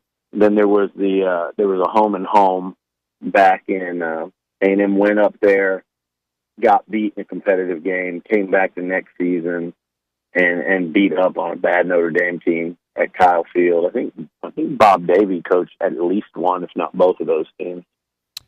Billy, let's turn our attention to basketball. The schedule, the 16 teams, or the 18-game schedule has been released with at least the names of the teams that they'll be facing. 12 schools once, 3 schools twice. Those mirror opponents are LSU, Oklahoma, and Texas. Yeah, I love that, especially for us, that cover it. We take the ride down to Austin and watch the Aggies and Longhorns at Moody. So that's cool. But damn, you look at this schedule and you realize how much tougher the league got just by adding those 2 teams. Because A&M just added 4 games against Texas and OU, and I know OU has been down. They were way down this past year, and lost a lot of players. There's not a lot of excitement up there in Norman for basketball right now, but historically and traditionally, we remember how good they've been throughout the Big 12. I think one of the last couple times A&M met them, they knocked them out of the Sweet 16 en route to the Final Four. So a lot of history there in Norman. But Texas and OU, 4 games against them. But I look at that home schedule, and I'm going, this is awesome. You got Alabama, who's going to come in ranked probably top 3. You've got Arkansas and John Calipari. You've got Bruce Pearl and Auburn, who should be, continue to be really good as long as you don't put Yale in front of them. And then you've got Tennessee coming to Reed for the 3rd year in a row with Rick Barnes. So that home schedule, when you throw in LSU, Oklahoma, and Texas, is as fun as any I've seen. And then you look at those road games, and the ones that jump out to me are just particular, and some of these other teams might be better than them, but you're going to play in Gainesville against Florida, and then obviously the big road game in the conference outside of going to Austin would be going to Rupp Arena and taking on Kentucky and new head coach Mark Pope. So that SEC schedule is loaded. It's also really, I think it's really exciting, interesting for fans. Has last season's basketball year made you kind of want to temper, not excitement, but maybe what your expectations are? Because they are returning a big core of that team, and you should be getting a better version of a bunch of the younger players. But still, we kind of thought that was going to happen last year, and it ended up being that case, getting to the second round. But for a while, it just took longer than we expected. Yeah, so I'm going to take away all excitement moving forward and just expect the worst, like everybody didn't say that. Well, listen, here's my concern is no Boots Radford. That's it for me. Like, I don't go back to worrying about that they were up and down last year and they really struggled and had their backs against the wall and all that. I would love to see them go wire to wire. I'm saying a lot, but wire to wire throughout the season and kind of remain in that top 25, top 20 even. I think this team can do that. In other words, you want to see less down, more consistency, more like what they showed in the SEC a year before, where they were up the entire time, finished 15 and 3 in the league, game out of first. So, yeah, I'd love to see that. But what I really love to see is this team playing the second weekend of the tournament, and that would be making it for a 3rd year in a row and what should have been a 4th, but advancing to that second weekend, which is something, I always say this, and he's got to get it done here, but it's something Buzz has done several times. It's something A&M's done several times. In the last, they've done it, 3 times since this kind of rebirth of basketball here. And it's time. It's time with a senior in Wade Taylor, how close they were this past season, literally, whatever you want to call it, an overtime period away from maybe going even a lot deeper. That just whet the appetite. I like what they added in the portal, and I said this the other day on the board. I don't think they're necessarily done. I think they're working hard to maybe make one more key addition, and if they can make that happen, then we'll come in studio and we'll talk about what this team looks like and what we think they're capable of. As it stands right now, I think they'll be a pretty damn salty basketball team. I love the offseason additions, particularly the guys from SMU and Minnesota. I think he's going to bring a really interesting dynamic that the team lacked this year when they didn't have Julius Marble. And I don't mean they're the same player, but just to have a big guy that's really skilled in there. Billy, appreciate you coming on, man. We'll talk to you on Friday. Thanks, Dev. Later, man. Billy Liucci. Hey, Thursday. That's going to be Thursday. We're doing Thursday this week. Okay. I'm glad we chatted. Now. It might be. It actually might be tomorrow. Now that I think about it. Huh. Interesting. I'll give you a call. All right, we can do that. I'll give you a shout after the show. We can plan it all out because you know I like to plan. All right, buddy. See you later. Billy Liucci. Appreciate his time. Co-owner of TexAgs and, of course, executive editor. Right now, caller number one. We're going to give you, caller number one, a free car wash from Aggie Land Express Car Wash in South College Station off of William D. Fitch in Greens Prairie. Aggie owned and operated with the friendliest staff and a personal touch. They offer a monthly membership, but we're going to give that first caller a free car wash right now from Aggie Land Express in South College Station. That phone number to get in is 979-693-1150.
All right, we're back here on TexAgs Radio, presented by David Gardner's Jewelers Waller Insurance Studio. Should have said this on air. We moved Anias's mom to 1050 because we had Billy with the breaking news on there. So we'll talk to Samira Smith to talk about a big event that she's a part of here in about an hour or so.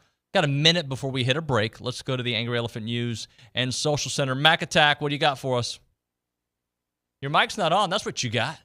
Finally, we got you. Sorry. We touched on Aggie Aggie basketball and the incoming transfers, but we didn't touch on how Zurich Phelps was the leading scorer at SMU, averaged 14 points, 4.1 rebounds per game, and then also Minnesota transfer for Payne is one of the highest ranked additions right now, and then we also have Nebraska CJ Wilcher, who will be another three-point shooter for us.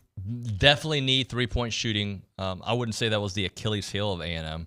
Obviously, in the tournament, they couldn't hit free throws, which 2 years ago they were a really good free throw shooting team, which was interesting to see.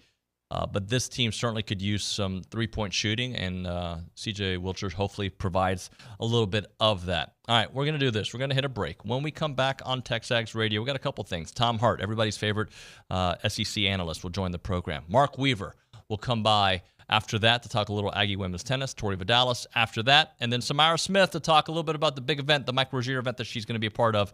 That and more is TexAgs Radio.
TexAgs Radio presented by David Gardner's Jewelers, Rollo Insurance Studio. Let's go to the hotline. We're joined by our buddy Tom Hart, ESPN SEC Network. What's up, man? How you been?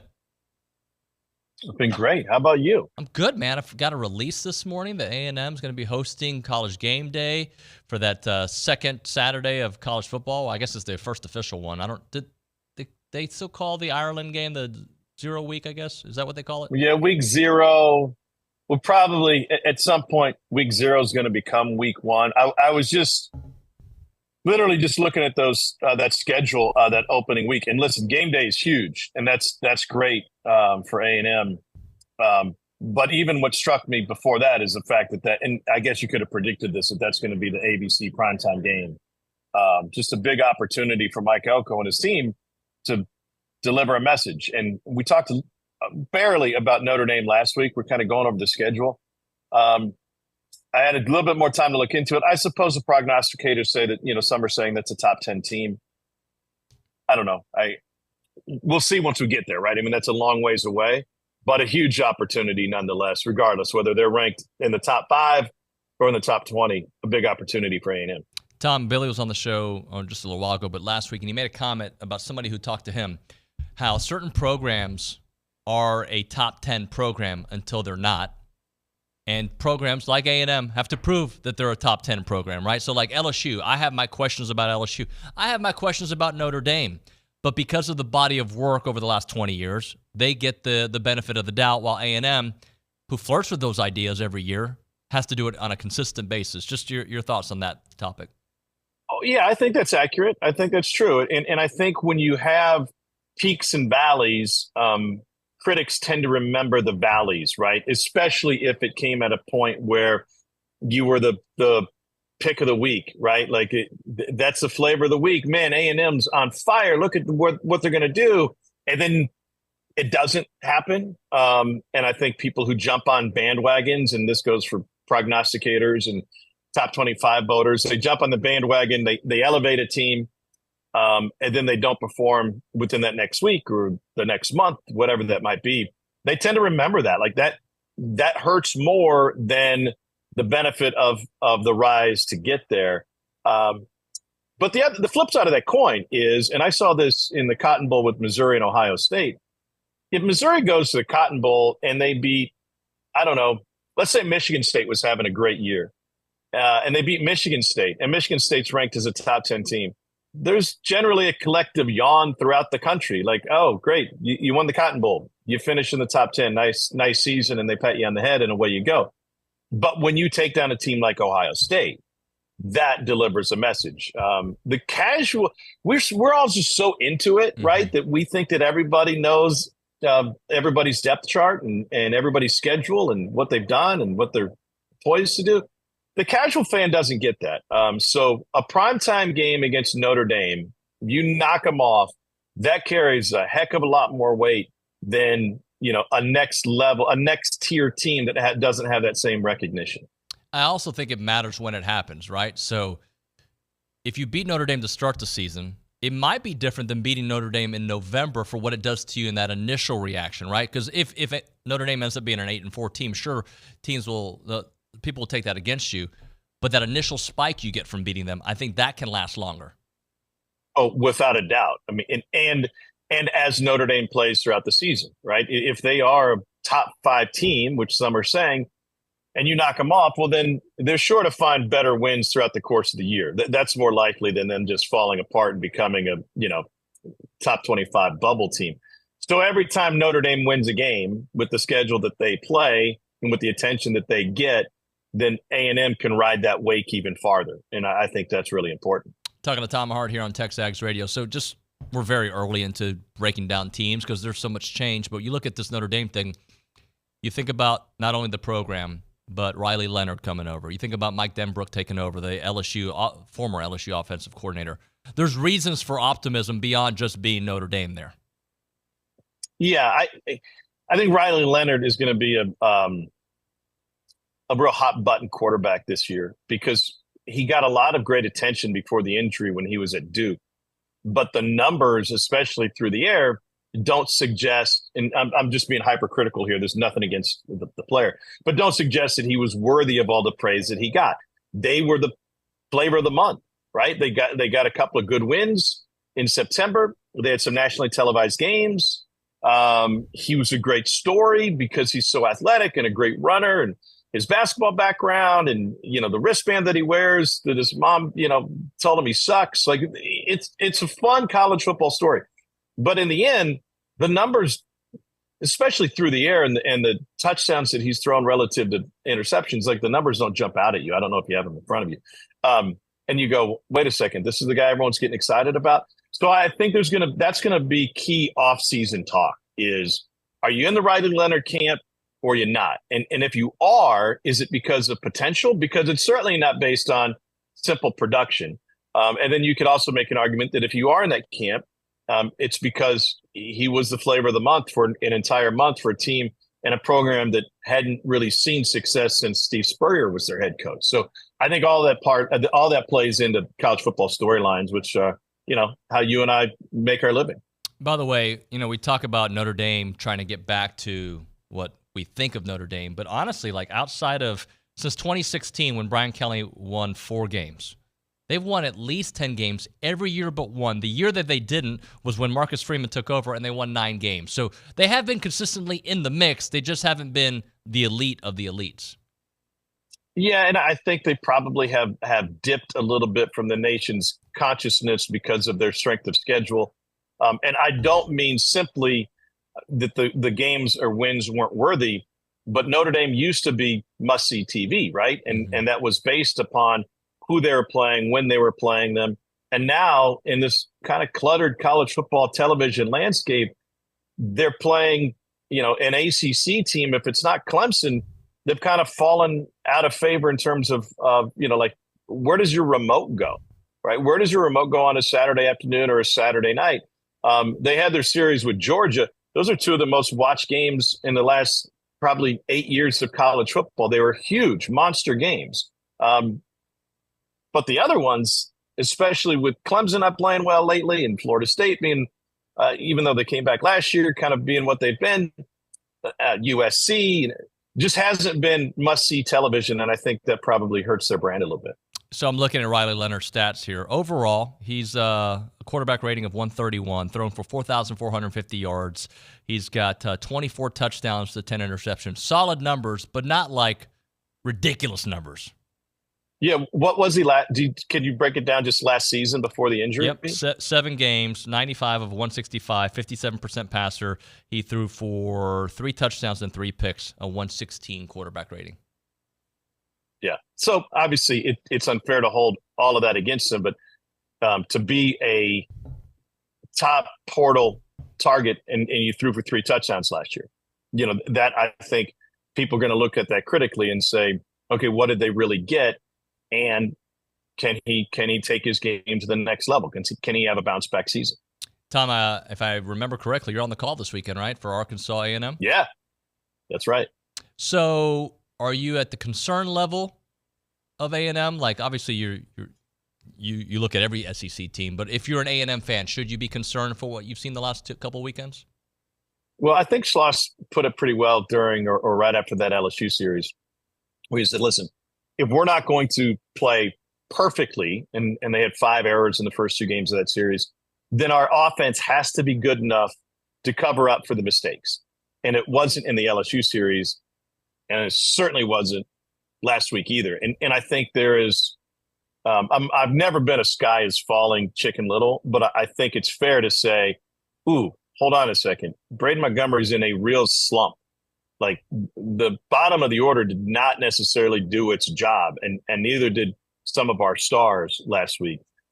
The strength of this team is, and we've discussed this before, it's not just hitting the ball out of the ballpark, it's getting on base.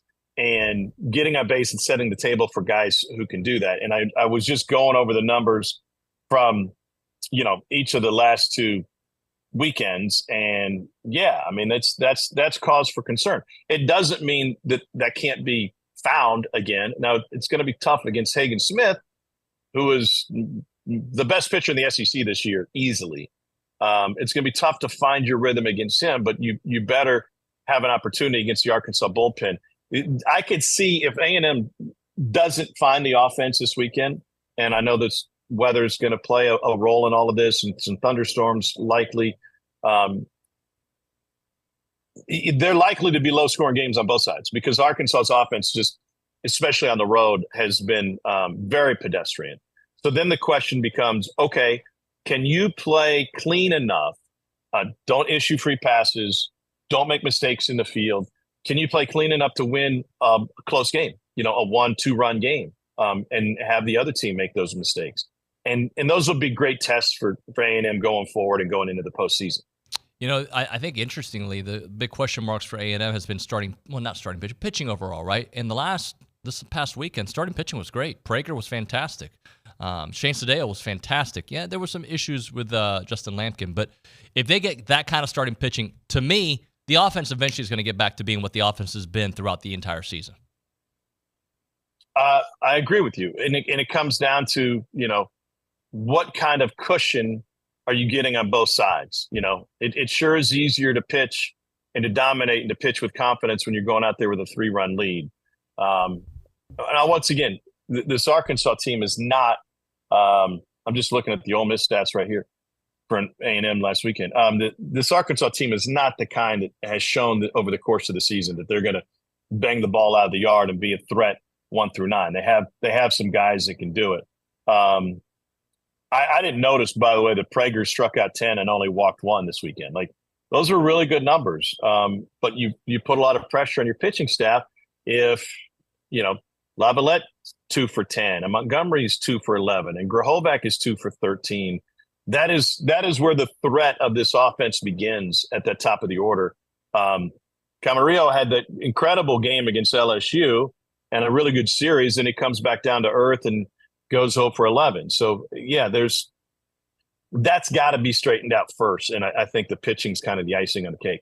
Hey, I saw a tweet of yours that caught my attention. I don't know if you can share a little bit of the background on the Declan Sullivan family and how Tim Corbin has impacted their lives and they've impacted his life. Yeah, so just put in perspective where Vanderbilt baseball is right now. They've made 17 consecutive NCAA tournaments. He's won 2 national titles. He may be the most competitive coach I've ever met in my life. I mean, this guy has had series where they kick a game away on game 3 and they're getting ready to get on the charter and the team hits the showers and changes into clothes. And he's so mad, he flies all the way back to Nashville in his uniform. I mean, he wins and losses mean everything to this man. That being said, they go into the finale against Tennessee. Their NCAA streak is on the line. They're a bubble team if they get swept by Tennessee. Tennessee's number 1 in the country. They're their rivals. There's the Tony Vitello kind of aura of that team.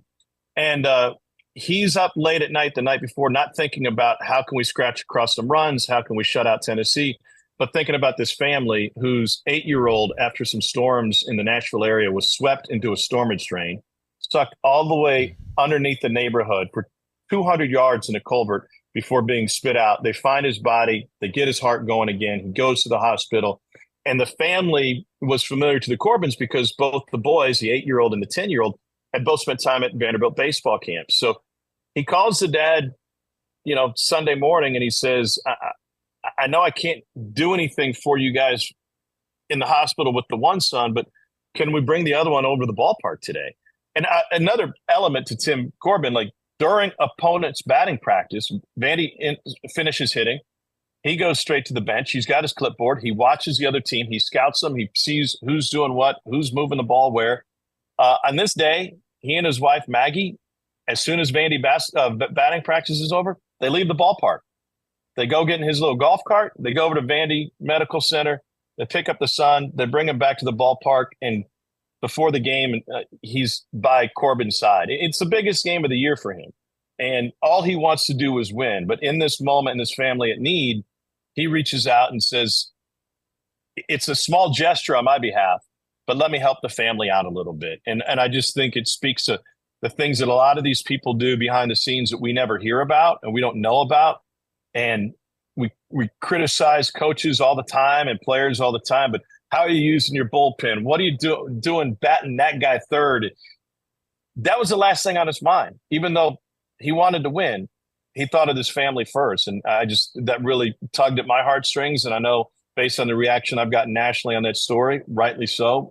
A lot of people really love that about him. Yeah, Tom, wonderful story, and just thank you for sharing that. I want to ask you a couple more college football questions before I let you go. We had a topic earlier in the show. Is there a position group in college football, in your opinion, and this may take some thinking here, I should have probably texted you beforehand, that you can lack being elite and win, okay? So, for instance, I think, especially for A&M, you need an elite offensive line. Do you need an elite wide receiver core in today's college football to win? Do you need it to be a playoff level team? Do you need an elite quarterback, or can you get away with a pretty good quarterback?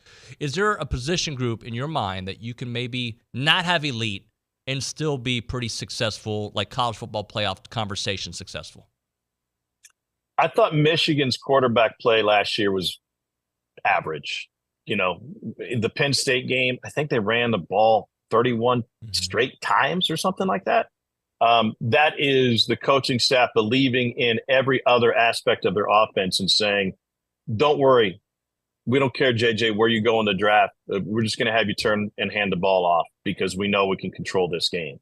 And that's a real anomaly, though. I mean, I think if you go back and look at national champions or college football playoff contenders, you've got to have an elite quarterback. So maybe that was an exception to the rule. And I think if there's any position group defensively that you can get away with not having, you better be elite at those other two levels, right? If you don't have an elite defensive line, then your corners better be able to lock guys down and lock them down for long periods. That's a lot to ask. And the flip side is true. I think the easiest way to answer that question, and I'm trying to think of examples, is you could be average at the running back position if you have elite receivers, or vice versa, right? Because the quarterback can make up the difference there. But man, in this day and age, if you want to win a national title, you got to be good across the board. Well, I'm just looking at the last few Heisman winners, just for conversation's sake. Jaden Daniels, they were good. LSU was good. They weren't elite. Caleb Williams, they were good. They weren't elite. Yeah, just real quick, like as we go one by one, LSU's defense was horrific last year. So, and that was the defense as a whole. So that's a pretty good example to have the season that Jaden did and where they were offensively, and completely balance out, if not undercut, by the inability to stop the ball on the other side. And you can say the same thing about Caleb Williams and USC a couple years prior, right? Like, or even 100%. last year. Yeah, and I don't. The USC criticism is real because Lincoln Riley's defense over the years has been. It felt like it was overlooked by the coaching staff and overlooked on signing day. LSU didn't mean to be bad. They had a bunch of guys injured, and there were some extenuating circumstances in that scenario.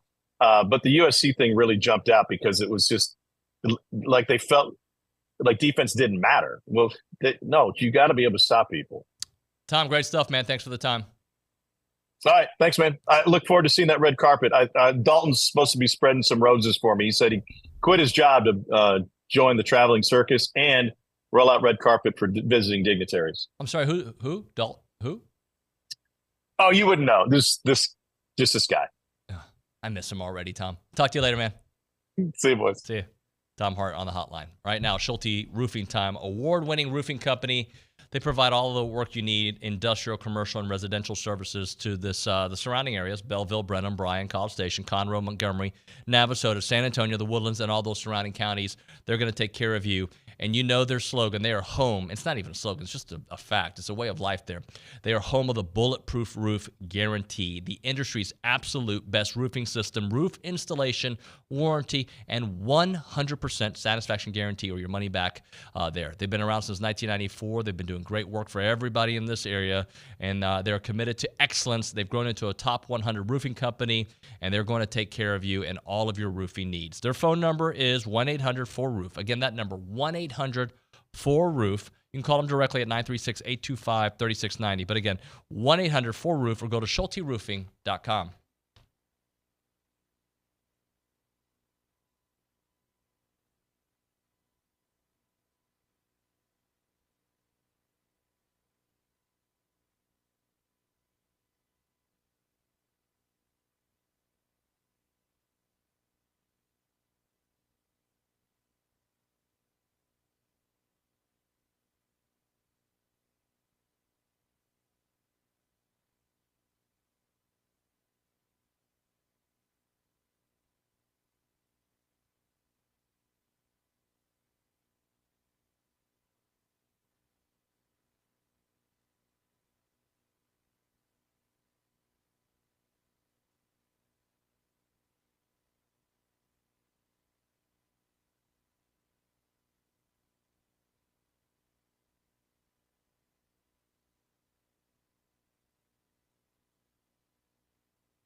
All right, so Dreamweaver's playing your anthem.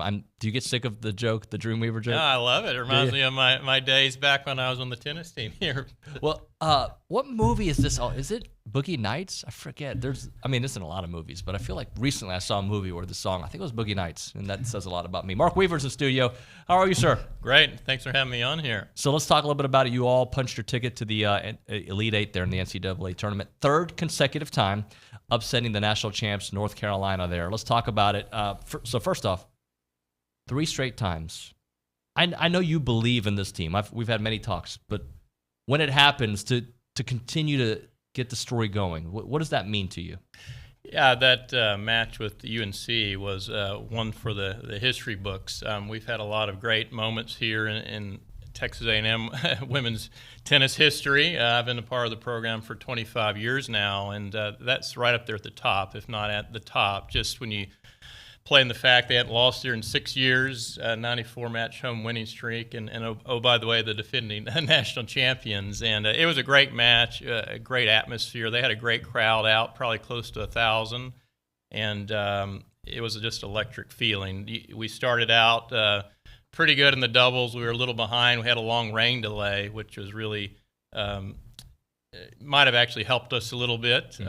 Probably about maybe hour and a half rain delay, and we came back and really pulled out a tight doubles point. I think that really kind of took the wind and the sails out of their team, perhaps, and their fans. And from the start in the singles, we were looking pretty good, and then we were starting to pull away, and then just out of the most bizarre things, that the lights go out in the stadium, and that was just kind of why. Huh? Yeah, exactly. No, it was a really kind of eerie feeling there, and we handled that all well, and it was an exciting match. So you know you're a national championship contending program every year. You know that, but what is it like going on the road, taking on a team that had not lost in 6 years? They are the national champ. Like, is there a mindset? This is what we do, ladies. Or like, explain like the build up to it. Well, I think this match we approached it a lot differently than we did in the SEC finals. We had a tough go at the University of Georgia. It was an indoor match, 1,000 fans just going nuts, and we just didn't handle it all that well. We really kind of backed off to the big moment and backed off to the roaring crowd and those types of things, and just kind of our story all season is just kind of bouncing back from adversity. I feel like this season we've had more adversity than we've had in a long time, just kind of wondering like what the heck's going on, who's got it out for us. And I think that experience of the finals, SEC finals against Georgia, we really use that as fuel for this UNC match. Our mindset in going into that match really changed of just meeting our challenges head on, rather than maybe we backed away from them a little bit at the SEC finals there. But we were just a very confident team going in. You could just really sense that we've got this. We've got this type of attitude. So, was there a moment during, like, you sense it going into it, but then you're playing and you're like, yeah, we got this? I knew after the doubles point, I was feeling really good about our chances, and we took a bunch of leads out there in the singles, and I think once Carson turned the match against Crowley, who's been one of the top players in the nation for basically the last 4 years, once she made that turn and it looked like we were getting that one, Mary was in great shape at 1, Luciana was in great shape even at 5, Nicole closed hers out, and you could just kind of see that momentum build, and there was kind of just too many opportunities out there for us to not at least get the 4 points. So, and then once Mary closed that out there, and it was getting close in her tiebreaker, but you just sensed all along that Mary was going to get the job done. So excuse me for being a Hollywood producer here, but Carson's story in a way is like kind of like a movie, right? Like a fantastic player, looks like she's not going to play anymore because of injury, joins you late, and it's one thing to join you late and play well. She's played better than well.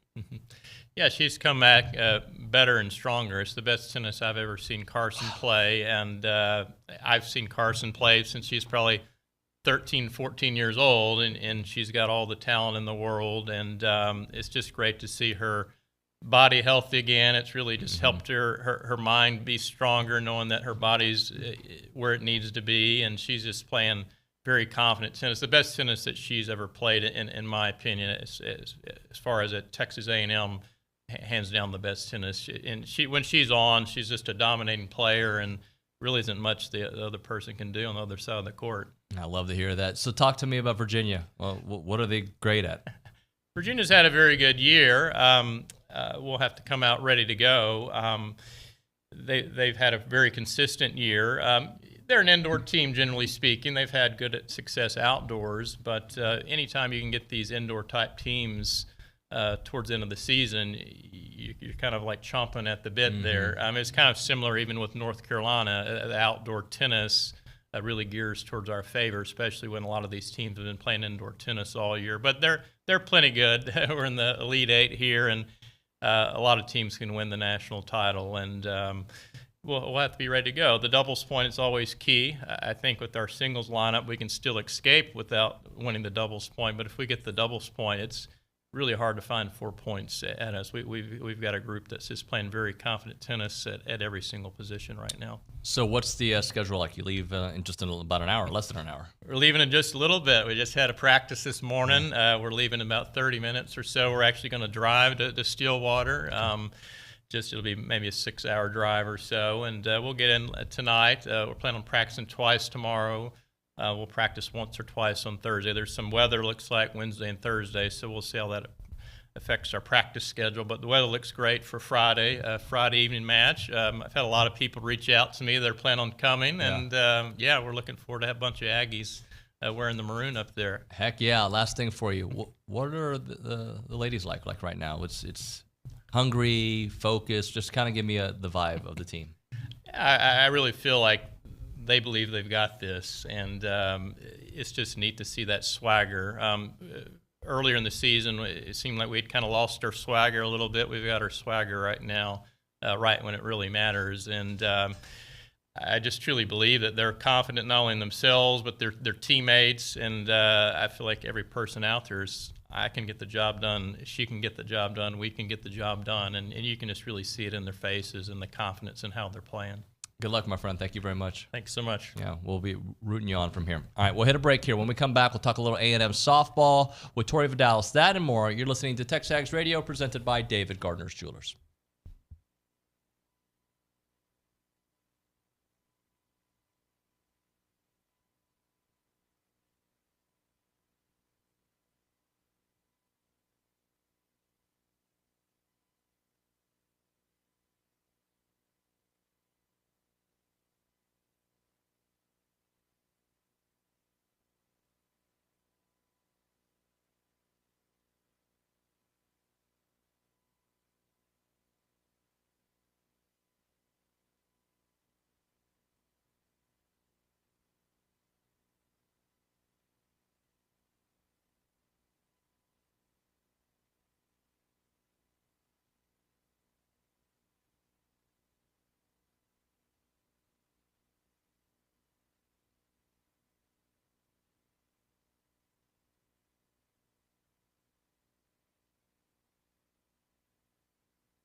The TexAgs Radio presented by David Gardner's Jewelers Rollo Insurance Studio. Let's talk a little Aggie softball. Watching SEC Network over the weekend. Great to see Tori Vidales all over it, as she always does, rocking it. Welcome to the show, Tori. How you doing?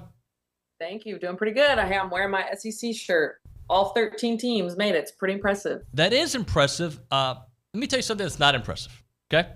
Right. Well, I'm phrasing it wrong. I think A&M got underseeded. Like, help me out here. Help me understand, like, because they had a better record than some teams. They had they won the head-to-head. Like, and I want to celebrate A&M hosting a regional, no doubt. But I still feel like they were, like, we've seen at A&M a few different times. Like, they didn't get the credit they deserved. I feel with the seeding. Yeah, I think it's always interesting Selection Sunday. I mean, I had a lot of people texting me too, like, "What? We got screwed! Like, I can't believe it! Like, oh my gosh!" But also, being in the SEC world, I've understood how to take that bias out. And when I look at it, I'm like, this year, the committee really valued the top 25 wins, which A&M does have a lot of. And you're right, they do have the head-to-head against Alabama, but they also had a very soft SEC schedule, right? They didn't play Tennessee. They didn't play Georgia. They didn't play Mizzou. And so you look at those and you think, okay, well, who are the toughest teams that they played in conference? You have Florida and you have LSU. And guess what? They got swept by both of them. And that's really tough when you're looking at it. And I also did hear the committee specifically reference how you finish the end of a season was very important. And while I do think the walk-off win against South Carolina was very big for them, I think that really solidified that spot. I think they probably still would have gotten it without that win, but losing 4 times to Florida, a team that really shot up after the last 2-3 weeks, I think they got it right. And I really I see a lot of people online. I'm following a lot of predictions, and almost all of the predictions had A&M at 16. So I can't say that I'm like super shocked that they're at 16, but at the end of the day, like, how cool is it that A&M is back hosting again, first year since 2018? Whoop. So pretty cool just to see them back, and really excited to see Davis Diamond rocking this weekend. Tori, why are you spitting facts here? I want to be a fan for a minute, and you're over here giving me a reality dose.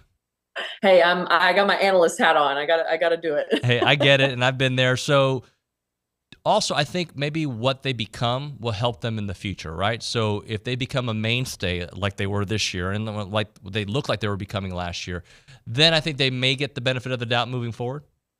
100%. I think a lot of it does come down to like internal bias in the committee's head as well. Like, you look at Alabama, they finished under 500 in conference play, but you also got to look at how is the environment in Alabama. They're known to win at home. They're known to host a regional. And I think that does have a little bit of pull when you're looking at, okay, it's either, Alabama or a team that doesn't host. We don't really know what to expect. Part of me thinks that would make it go more towards Alabama, kind of pushing the needle a little bit more. But yeah, I think that's everyone's big one is Alabama at 14. Everybody's like freaking out. They're like, what? But they won a lot of games, and in preseason they got a tough strength of schedule. So, but I'm excited that A&M's getting back into the culture. I think it's very important for these girls to understand that once you host once, it's like you just want more. You want it again. You want it again. Then you want to host supers. So it's going to give them that internal kind of like desire to want to be home and stay home until you make it to the World Series. Tori, what's your schedule like? I mean, you're watching games, you're on the air. Like, I mean, every show's calling you. I'm over here texting, trying to get you on the show. Like, what has it been like? It's been pretty crazy the last week. So I left last Monday to go to the SEC tournament, flew into Atlanta, drove an hour and a half to Auburn. Then, of course, all the weather delays there was crazy. The first day we had 4 games. We were there from 7:15 a.m. to 1 a.m. That was when our last show finished. So just been really crazy. A lot of interviews. Everybody's kind of trying to figure out the bracket. I got home yesterday, actually, and I have some softball of my own that I have to go do in Chicago. But straight from there, I'm going to Bristol. I'm doing the 7 innings live coverage on ESPN this weekend. So it's going to be phenomenal softball all weekend. That's so great to hear. So obviously I know you love Jo and what she was able to do here and what she means to this program to this day. But what do you think about the job Trisha's done in really short order? Yeah, it's really been phenomenal. I can't say enough good things about her and what she's brought to this team. And I think it's really important building and establishing that culture as soon as you step foot on campus, and kind of understand that I'm not your friend, I'm your coach. And she's done that, but she also has a way of, letting them know that she's going to hold them accountable, but also she still loves them. She's not holding any bad blood. And I think that is the part for me that I'm like, that is cool to have from a coach, and to know that, hey, she's going to get on you as soon as something's wrong, but hey, nothing held against each other. Like, I'm not mad at you. I want you to do better. And that's really what sticks out to me when I think about the culture piece that she's built. And it's given them the belief in themselves to know that this is the level that they are expected to perform at, and anything less is just unacceptable, because they've done it time and time again. And I think you'll see it continue and continue to get better and better, and they're going to get tougher mentally as well as physically. What do you think about the draw that A&M gets here in the BCS Regional? It's pretty good. Honestly, I'm surprised. I guess I can't be too surprised, right, with Texas State coming from down the road, but they've got a pretty good pitcher in Jessica Mullins, and also Penn State. I mean, can we talk about they've got a really big freshman coming up as well. Let me grab her name. Bridget Nemeth. There we go. Didn't want to get it wrong for her, but Bridget Nemeth, she's top 10 freshman of the year finalist for NFCA, and Jessica Mullins, I believe she's on the top 25 list for player of the year for USA. So a lot of good pitching. Of course, you've got Emily Kennedy for A&M. It's going to be a really good pitching duel. I can't wait to see the bats come alive, and if there are any pitchers that can kind of shut them down. So it's going to be a good one. How about Coco and the season that she's put together, and really just especially what we've seen over the last couple of weeks? Oh, it's been amazing. And I love it because I don't know if you know this, but Coco and I are from the same hometown. And we actually grew up together, like family friends, known her since she was really little. So whenever she committed to A&M, I'm like, oh my gosh, like we get another LaPorte player at A&M. It's so special. And then to kind of see not only A&M rally around that win, but also LaPorte. Like there's been a bunch of posts on Facebook like, congratulations, like LaPorte's very own. And I'm like, yes, like I love seeing this. It's so awesome. And she's really, really fought through some hard injuries the past couple of years. I mean, last year with the hand and her finger, then she played through that. This year she had a little bit of a hamstring issue and was able to work through that and make sure she's healthy. But I love seeing her success. She's such an opposite player of me. So I'm like, I want to know what it's like to be that fast. I want to steal some bases. You're making me want to take some chances. Well, let's kind of look for a moment. You got Penn State this tough, Texas State this tough, right? Obviously, it's not a foregone conclusion that A&M gets out of their own regional. But if they do, the likely opponent is the University of Texas. That's a big one, right? So your thoughts on that potentially happening and just what that can mean with Texas joining the SEC next year? Man, you talk about the environment. I mean, this will be the last one that's like, we're out of conference rivals, but for us and them, right, it's like we know this rivalry very well because it's been very prominent throughout my entire life. So I think it's going to be exciting to watch if they both end up getting out of it. And a lot of people look at it like, 16, like who wants to go to number one? But at the end of the day, like you got to put up or shut up. If you want to win the national championship, you got to beat everyone, not just Joe Schmo, who's going to come and you're like, oh, I've never heard of them. You got to go in and be ready to beat the number one team. And people always forget, like, softball is a numbers game, but at the end of the day, like, if you don't show up on any given day, you can get beat. And A&M's got to have that mentality going in, like, why not us? Why them, So it's interesting. You got to go in with a winner's mentality. You can't go thinking you already lost. Well, a winner's Emily Kennedy. How important is she going to be for the rest of this run? She is going to be so vital to the success of this team. And I've looked at it all year. Like if Emily Kennedy is on, they're going to win, because if she is throwing the ball well, if she can get it underneath the hands of a righty and then come back and throw it at your knees as a drop ball coming in towards your body. Oh my gosh, 70 miles an hour. No, thank you. I don't want to get sawed off, but I think for her, it's going to be a big thing on limiting those free passes, no hit batters, limiting those walks to at least 2 or less per game is going to be key. And really the stamina, because they're going to ride her as long as they can. They pretty much have to. She's the most dominant. I think it would be crucial for, Shaylee, Emily, and Brooke to come in and have some supplemental innings. But I could see, Kennedy starting and then maybe throwing a Brooke Vestal in there with some spinny stuff to try to throw them off, and then bringing Emily back in there to close the door. But yeah, she's gonna have to take care of that arm and really make sure her conditioning is in shape, because she's gonna be throwing a lot of innings if they make a run. Tori, last thing for you. Oklahoma, we know how good they are. Do you think they're trying to prove a point regardless of what happened last year? And regardless, they beat Texas, right? But they're not the golden child at the moment.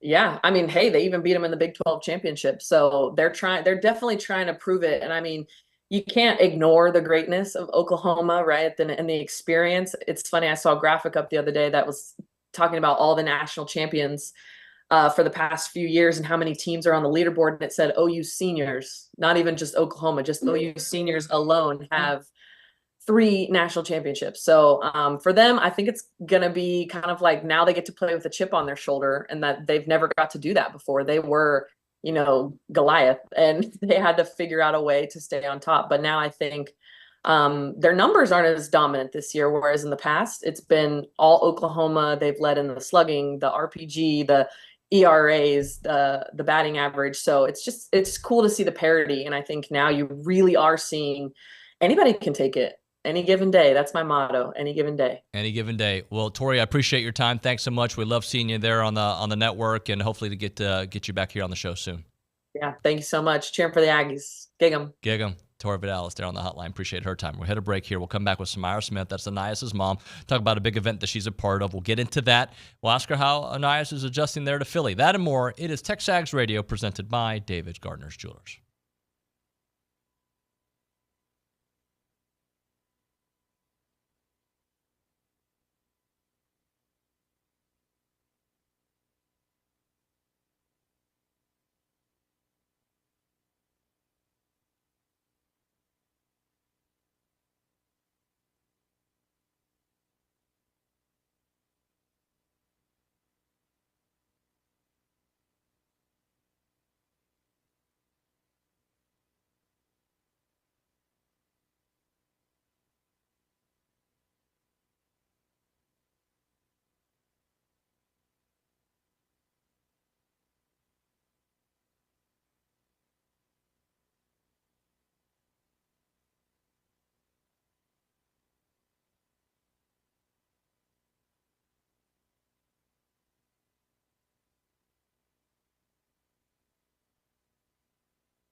Time to end the day with Double Dave's. Caller number 12, 979-693-1150 will hook you up with your choice of a dozen pepperoni rolls or a large one-topping pizza from Double Dave's.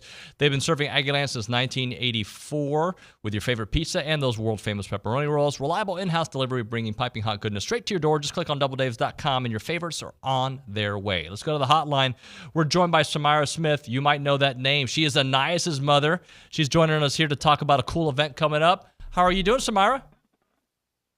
I'm doing great, Gig'em, and Fly Eagles Fly. How about that? There we go. Hey, so I met you a couple years back at this awesome event, Mike Rozier's event. In fact, Anias was honored there a couple years ago. Talk to us a little bit about what's going on. Well, the annual Heisman event, Mike Rozier is the headliner of this event. It's used typically as a fundraising event for different charities. A couple of years ago, the charity that Nias grew up in, Heaven Bound Christian League, was the receiving charity for the event. And it's pretty cool because, you know, it's Heisman Trophy winners, Hall of Fame football players that come together and have a lot of fun. Golf tournament. This year we've got the comedy show, poker tournament, all of that good stuff that goes on. So it becomes a real fun event for people who are football fans and, you know, get to be around some of the greats. Rod Woodson, Warren Moon, Eric Dickerson, John Randall, all of these guys will be there. And they're there, and you get to talk to them. You can play golf with them. That's already sold out, but the poker night is still open. Is that right? Absolutely. Poker night is on the 19th. It's open at the Crystal Ballroom. It's going to be pretty fun. I'm not a poker player, but, you know, being around those guys, I'm telling you, the jokes that are cracked, the memories that are shared, you can't have more fun than that. And so anybody, again, who's football fans, come out, you know, participate. You don't even have to play the game. Just be around those guys is fun. So May 18th, the comedy show, May 19th, the poker tournament, and then May 20th, the golf tournament itself. You can go to, let's see if I can get it up, birdease.com/26835, or you can tweet or text me, and I'll get you the information there if you want to be a part of that awesome weekend. I went a few years back, and everybody you mentioned, John Randall, Warren Moon, they were all there. They were accommodating. It was a fun event. How are you and Floyd, who puts it together? Aren't you guys related? Am I right about that? Yeah, it's my brother from another mother. Okay.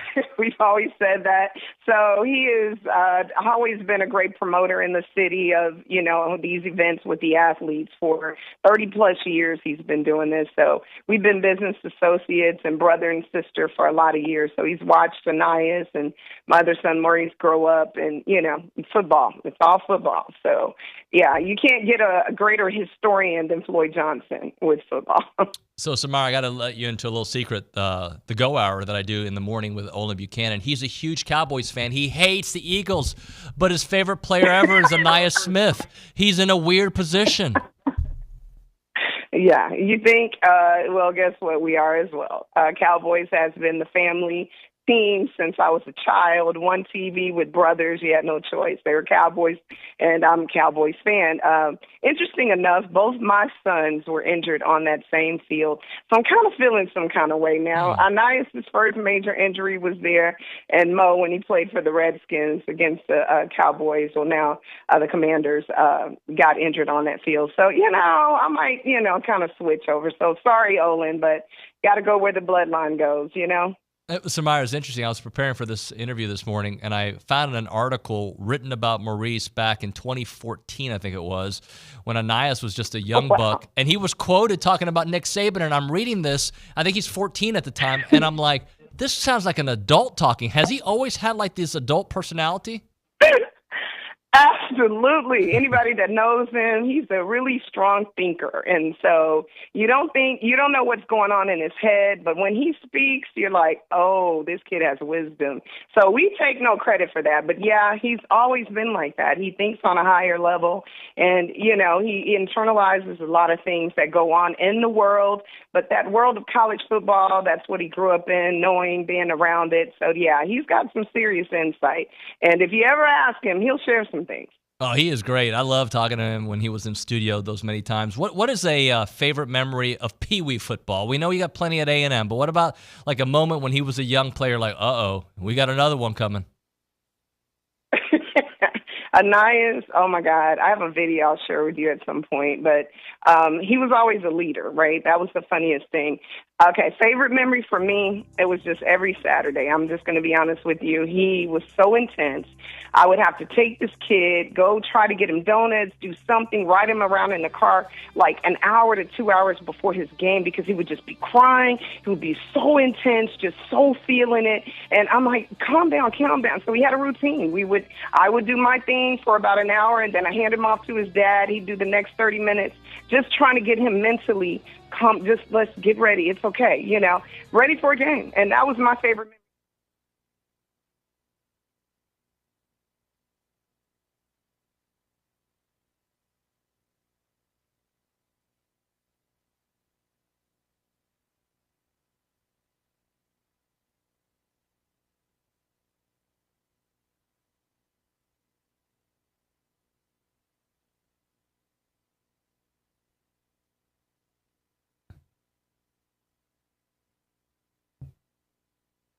Hey,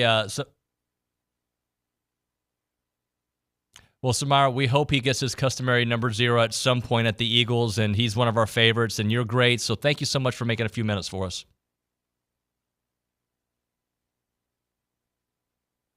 Gig 'em. Samara Smith there. Make sure you go check out that awesome event Mike Rozier puts together every year. That's going to do it for TexAgs Radio here on a Tuesday. Tomorrow on the show, I don't know. Nick, do you remember what's on the show tomorrow? We got John Harris. It's a Wednesday. Yeah, we got John Harris. We got Ryan Broniger. Billy Kendall said he might Rogers, come on the show, right? Billy, you, of course. Yeah, I'm OB. good. He's good. We're all good. You're good. Thanks. You're a little intense. You're like an Nia Smith, which We is a got compliment. busy. Yeah. All right. I don't have anything else to ramble about. We'll see you mañana.